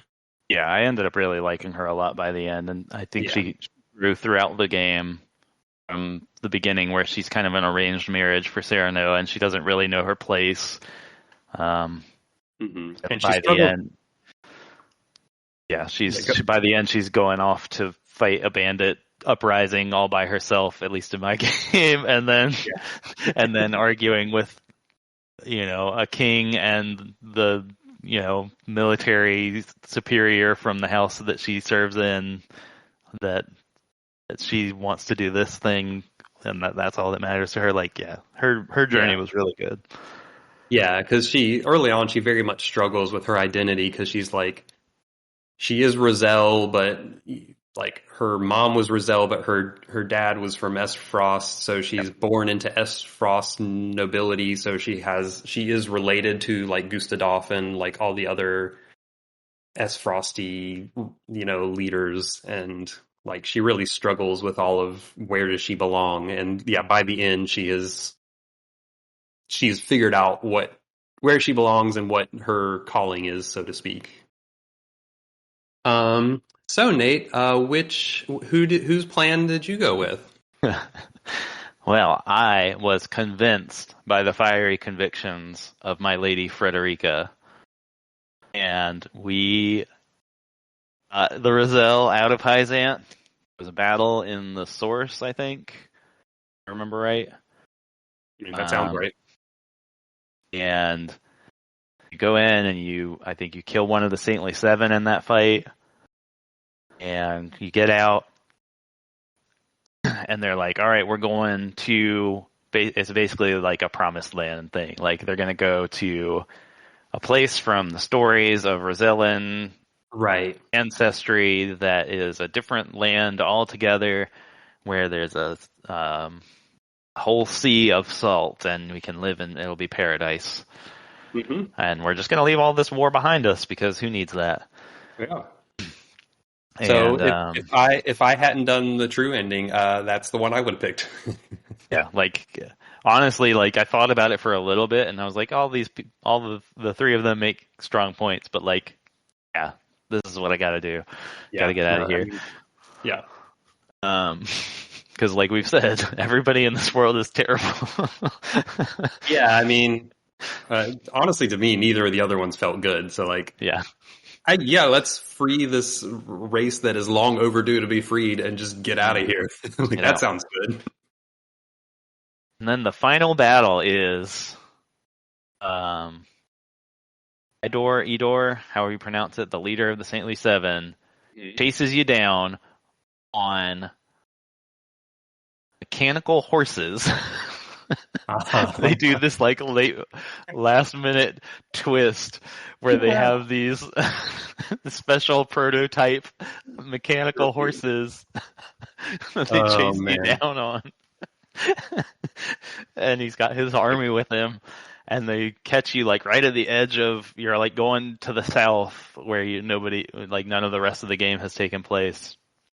And you're crossing this bridge where there's all these waterfalls and cliffs, and they like, it's like an escort mission. You have to escort Roselle across this bridge, and there's just tons of Byzant soldiers and archers and people on mechanical horses just chasing you down.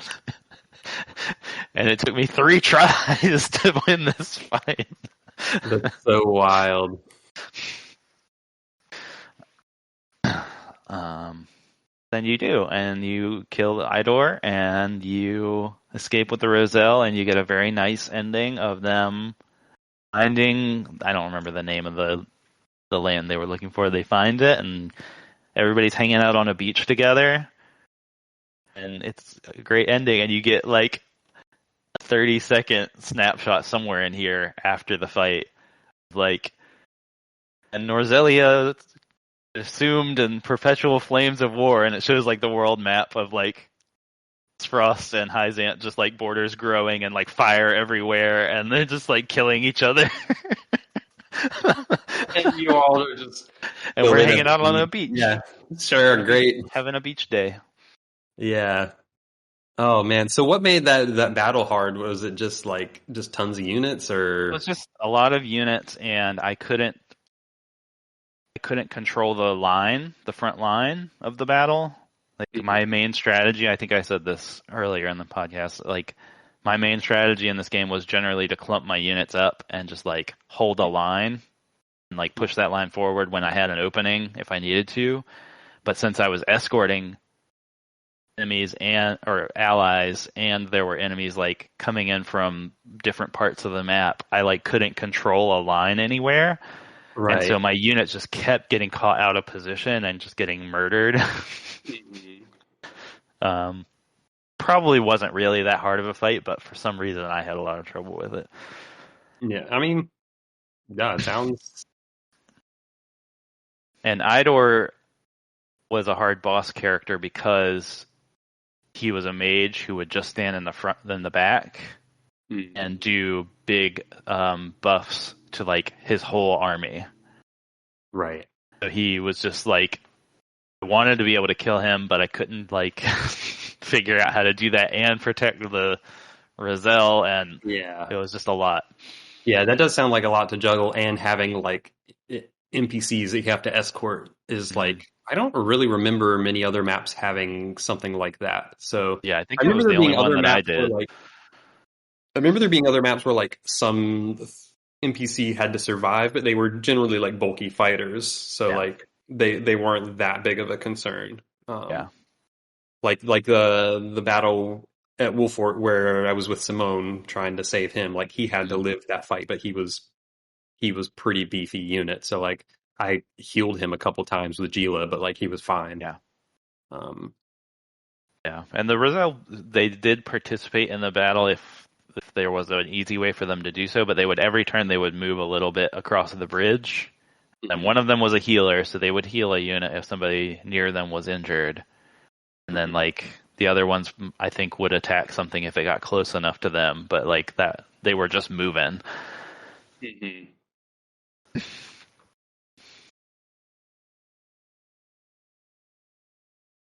Yeah, well, that sounds doesn't sound like a bad outcome, really. It was a good end. Like I really liked my ending.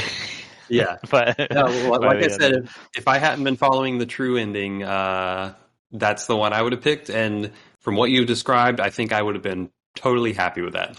yeah.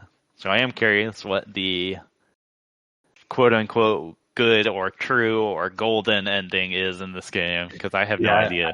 I think the official term is the golden ending. I was trying to find, while you were talking, I was trying to find a list of all the battles in the golden ending, because the golden route is longer than the other endings. Okay. So there are more battles, and I kind of want to mention them all because there are so many that it ends up just being kind of wild.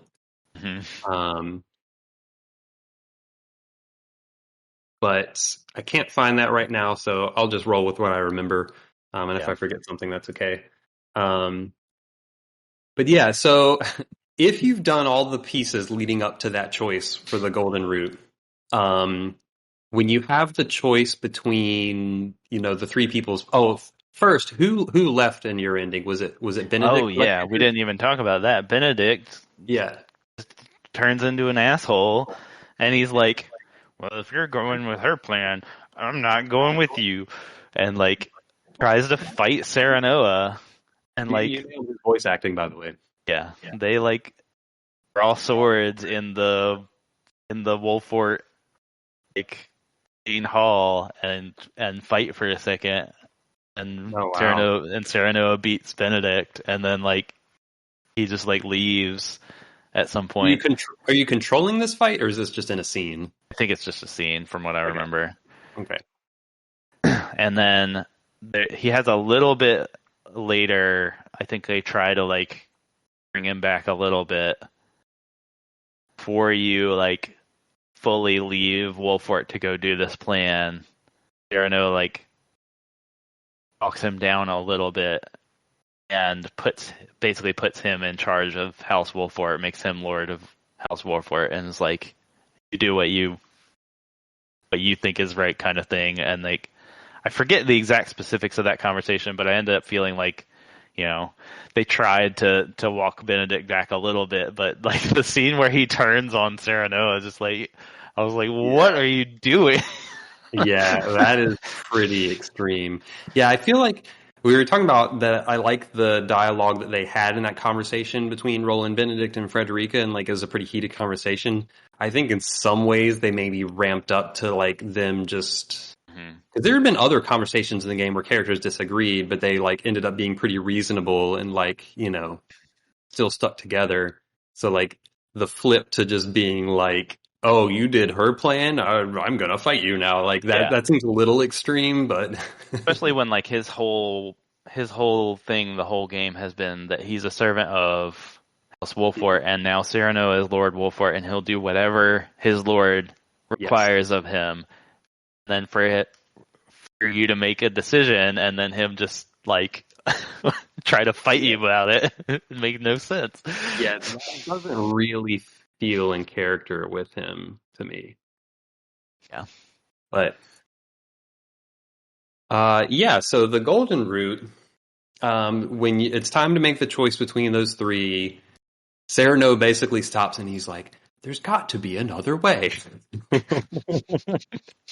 And then there's like this like montage of just like time passing and like regularly checking in with Sarah Noah, like him just in his own room or study or whatever, just like thinking through things. And he's like, "Well, what about this?" And what it's just like this He's really just having a good interesting. think. Yeah, he's just like it's just like him locked away for hours in his room, just like thinking through everything. Like, there's gotta be another way.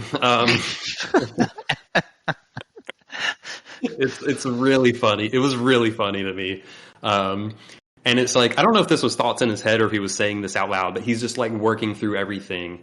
Um, and he basically it's not that complicated. He basically is just like, oh, we can do everyone's plan. Like, Oh, um, cool. yeah, it's really nothing that complicated or special. He's basically just like, we can do everything. Um, except for honestly, the plan ends up like it's really more of a blend of Benedict's and Frederica's plan. Okay. Um, so the plan is basically, and I think the reason all of the choices along the way mattered is because you didn't have access to some of these things otherwise. Mhm. But the plan is basically, so what were the three groups? So the plan is you're going to send someone to Svarog Right. and basically be like, "Hey, Svarog, you're gonna splinter off with us and bring your cannon, Be a big cannon. and we're gonna go bust in to Hyzan." Mhm. Um, and while all this distraction is going on, Frederica is gonna take a crack team into Free the Roselle, Mhm. and because this is we know this is gonna make Hyzant upset, they're gonna attack House Wolfort. Mhm. And Benedict, you're gonna muster the troops and defend Gotcha. Wolford. And we're going to free the Roselle, and we're going to expose all of the lies of Hyzant, which will bring down Hyzant. Yep. So I think the various choices along the way is like, oh, you had to be on good terms with Svarog. Um, you had to learn the truth about the salt crystals and all that stuff. Hmm. So like at some point we learned, I don't know if you learned this, but at some point we learned that the goddess statue in the Yep. source where the Roselle were laboring actually has a salt crystal in it. And So that was part of the Frederica path too. She used yeah, that to convince the Roselle to leave with her. yeah, yep. So really the Golden Root plan like didn't seem that weird. It was basically just like, all right, we're going to take Benedict's plan of getting the cannon from Frost and Frederica's plan of freeing the Roselle, and we're just going to do both of those. Uh, like that's really all it was. Yeah. um, so I don't know And then why a it had. fight at Wolfort. I'm sorry. And Yeah, then and a then there fight was at that. Wolfort. So the next, Sounds to me like a triangle strategy. what are you talking about? So on that note, the next chapter was absolutely bonkers. So Mhm. so right after that choice, also when you decide, oh no, we're going to do Sarah Noah's path and do all three. So nobody leaves your party in this route. Um, Avlora also walks up and joins you, Mhm. um, which is good because she's a good unit. Mhm. Um, and then you have to split all of your units into three groups, Yeah. and That's this is where nuts. it gets wild. So I've been, up until this point, we talked about this earlier. Up until this point, I probably had like a dozen or so units that I was using. It was like your core 8 plus like Narv and Archibald and Julio and maybe one more. Avlora was good, so I got her. So, I had Yeah. like 12 or 13 units that were like up to good enough level. And I had 21 units total. Yep. So I split into three groups of seven. Each group of seven had like 4 units that were at high level, and then they had 3 units that I basically never used. So Yep. I think at that point my units were like mid 20s in level, and then but then like I had 3 units in each group that were like level 10. Yep. So I actually had to do quite a bit of grinding. I had to go back to the mental mock battles, Oh and yeah. fortunately, the way the rubber banding works made it fairly easy to catch people Right. up. Yeah, we Um, talked about yeah. So, I was able to catch people up pretty quickly. Um, but in this, you have 3 chapters or 3 battles in the same chapter. I think it was chapter 18. And it's these 3 groups led by Roland, Frederica, and Benedict. And all 3 battles, well, actually, some of them were pretty easy, but at least one or two of them were, yeah, 2 of them were pretty tough. The Frederica one was surprisingly easy. But yeah, like you have these 3 battles that are fairly tough, and you're allowed to use up to 10 units in these battles, that. but I only had 7 for Right. each one. Yeah. So I'm like fielding less people than normal, and some of the are like tier units. Like, um, oh, I'm trying to remember what some of the characters were that um, like some of the characters just didn't Like like the merchant guy yeah. and So like Lionel was like completely terrible. yeah. Like he's just not good. And I had Piccoletta also didn't seem Uh, very worthwhile. So like some of these characters were just not very good. Some of them surprised me though. So like Hasabara I had never used, and I thought she yeah. was actually pretty decent. Yeah. Jins was also pretty useless. So like fortunately those 3 were split up. Like Jins, Lionel, and Piccoletta were like, I think I had them each in different groups, but Mhm. Medina I had never used, and I talked about her earlier, and she kind of surprised me at how useful she was. Yeah. Um, so I kind of had a mixed bag of that, but um, the only battle I'll describe in somewhat detail because it would take too long to describe all of them is Benedict's battle was back at House Wolfort, so it was on the same Wolfort map that had the fire traps, and not using the fire traps was needed for the golden route because it made this plan possible. because so they actually Yeah. talk Okay. about it a lot. It's like, oh, we still have these fire traps that we didn't use, so Gotcha. we can actually defend House Wolfort because X-Arm came back. I Mhm. don't know if I'm pronouncing his name correctly, but he basically attacks House Wolfort when Hyzant figures something's fishy. So Benedict's group fights him there, and that's a really hard fight. And I did use the fire traps this time. I was like, all right, Nice. gloves off. Yep. Time to use the fire Take traps. them down. Yeah. And that map still took me 2 tries. But the second time I played it, I managed to catch X-Arm himself in a fire trap. And Nice. it turns out that that works even on bosses, so you just completely insta-kill him in the fire trap. Nice. And that helped a lot when I did that. He never entered one of those zones the first time I tried it, which is I think part of why I lost. Um, but yeah, that battle was pretty hard. Then Roland's battle was he went to Esfrost to talk to Svarog. Um, and while you're talking with Svarog, Gustadolf is there. Uh-huh. Because I think Gustadolf and Svarog had been like at odds. Mhm. Um, so you show up there and you fight Gustadolf. so so you take down Gustadolf. Like Svarog helps you in that fight. Nice. Um, and that was also kind of a hard fight because Gustadolf's really strong. Um, and then the Frederica fight is at the source, so it's probably might be kind of similar to the fight you had. Probably. Yeah, and you fight one of the Saintly Seven as the boss there. I forget which one. Yeah, I don't remember which one it was for me, but it was one of them, not the main ones. I feel like. Yeah. Um, I'm guessing it was the same one you fought, but yeah, so that chapter to me was just wild, and that chapter took forever because it was 3 battles for the one chapter. I had to do some grinding, and each person is fighting like a pretty serious major character. I mean, like Gustadolf in some ways is kind of like one of the big bads in the entire game, and it's just like, oh, Roland and his band of 7 random people that I had to throw together Yeah.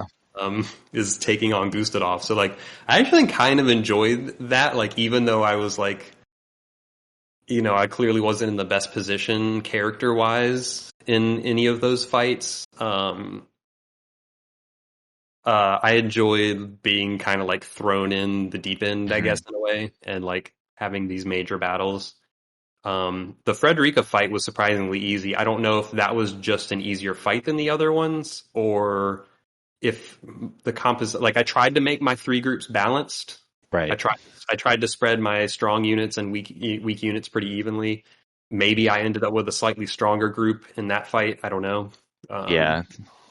I don't think I don't know. the battle that I had in the source was super hard, so that might have just been an easier battle too. But Yeah. it's cool though. I Um, mean, it's cool to get that like complete picture of like different battles across the map and all the like major plot threads kind of resolving, like the plot thread and Roland versus Gustadolf and Benedict defending House Wolford. Like it's cool to have that ending, even though it feels a little contrived. yeah. Yeah, it was certain like the decision making that led up to it was definitely Yeah. contrived, but the actual execution itself did have a really epic feel to it because it's like, oh, there's these 3 just hugely important, like narratively important battles against like really big characters, all happening simultaneously. You're being forced to use all your characters. Like Hmm.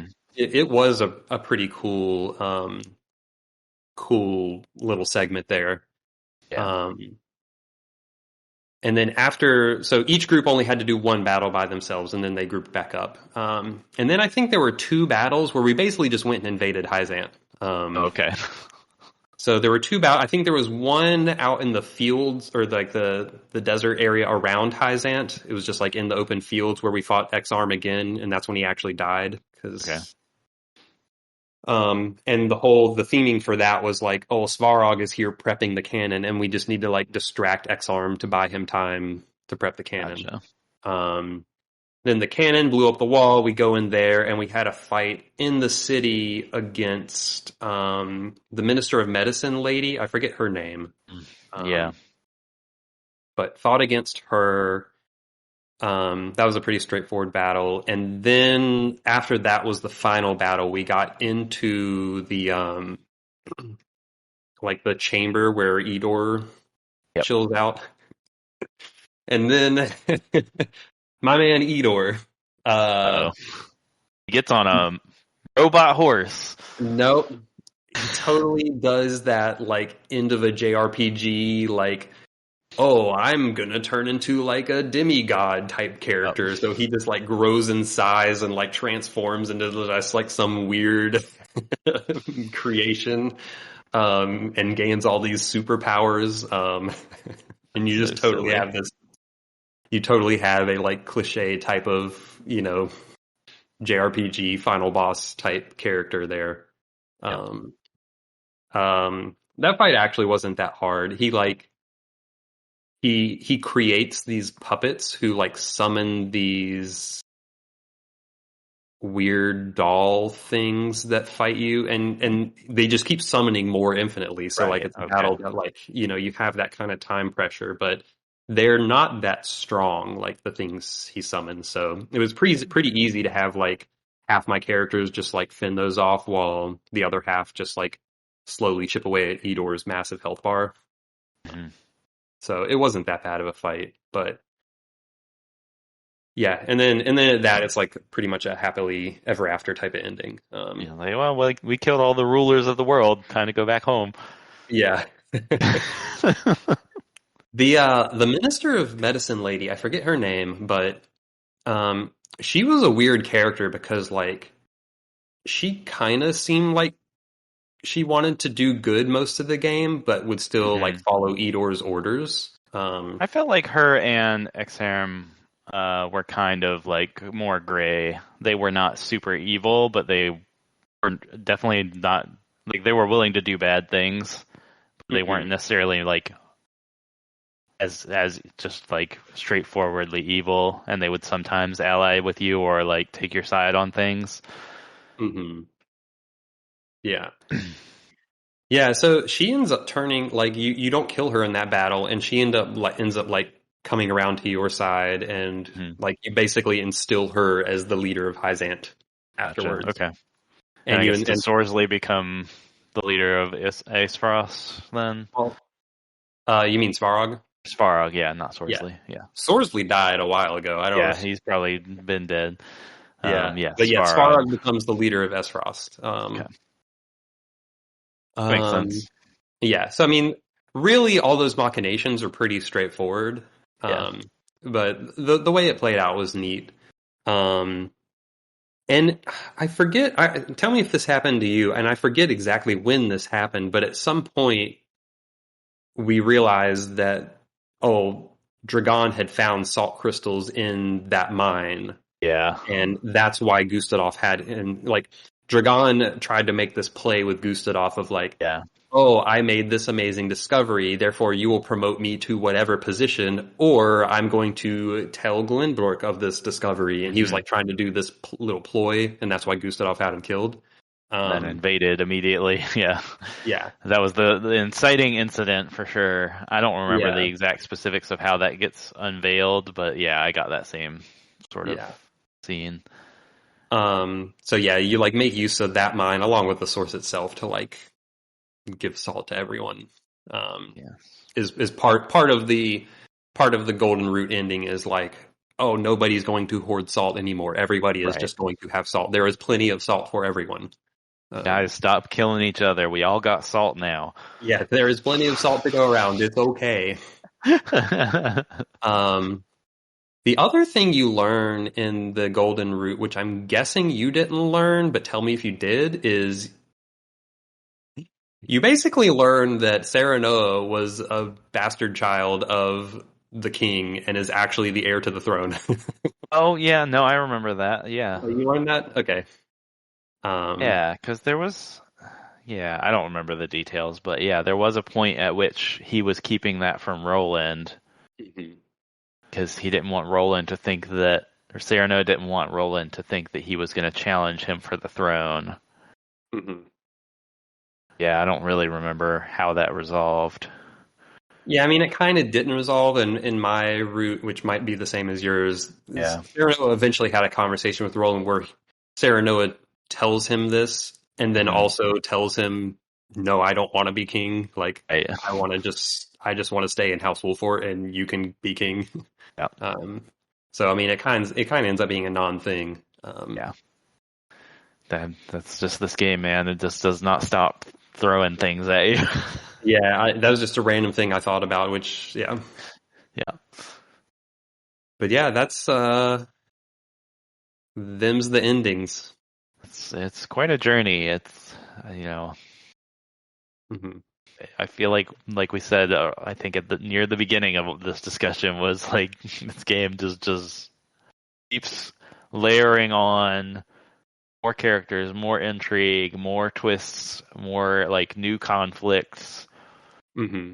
It just kind of keeps doing that Yeah. until you either sit and have a good long think in your closet like you did, or you just decide to walk away and let the world burn down behind you like I did. Yeah. Both totally valid. Valid ways of dealing with global uh, conflicts. Yeah. Uh, yeah, what a weird thing. Yeah, but yeah, I don't know. I appreciated the way it wrapped up. It sounds like your ending was pretty solid too. I liked Um, it.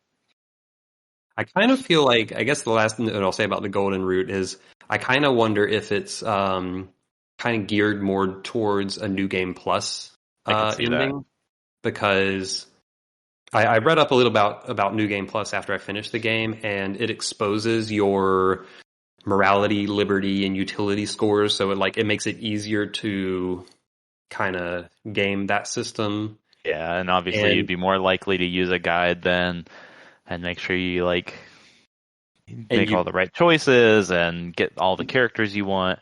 yeah, you'd probably have more opportunities to recruit more characters because like we were talking about last time, the decimal type characters that are like maximum that set, like you it's probably hard to get those on your first playthrough. So Hmm. you'd have more characters. So in that chapter where you're splitting them up, you actually can probably fill out, those lines. Yeah. Um, but yeah, I guess it's time for final thoughts. What are your overall thoughts on Triangle Strategy? Yeah, I mean, I really liked it more than I expected to. Especially really liked a lot of the narrative stuff we've talked about, a lot of the characters and all the webs that this game weaves for you. The tactics battles are also very good and fun. I like a lot of the ways they implement those. So, it's not perfect, but definitely really liked it overall. Yeah, I mean that's pretty much where I'm at. Yeah, like it's not perfect. I think the start's a little slow. I think the first Yeah. 4, 5, 6, maybe I don't know. The first handful of chapters are kind of a lot of talking, and I think we mentioned this earlier of like kind of the early world building is not all that Yeah. interesting. Yep. So I think it takes a little bit to get going, and but yeah, once stuff starts popping off, it does just kind of keep going, and it's wild in a way I appreciate. Yeah. Um, and yeah, I think the tactics are fun. Like I don't know that I'd say it's like the best tactics game ever made, but I think I think I appreciate the what we were talking about earlier of like, oh, the characters are all very distinct and Yep. using like using them as their clearly designated roles in battle is fun, and like that kind of aspect of like puzzling them together and using them to the best of their abilities I thought was satisfying. And I think a lot of the maps are well done as well. Mhm. And there's good map variety. Um, yeah. Yeah, It's a good I game. ended up enjoying it overall, quite a bit. Um, yeah, it is another good one of those.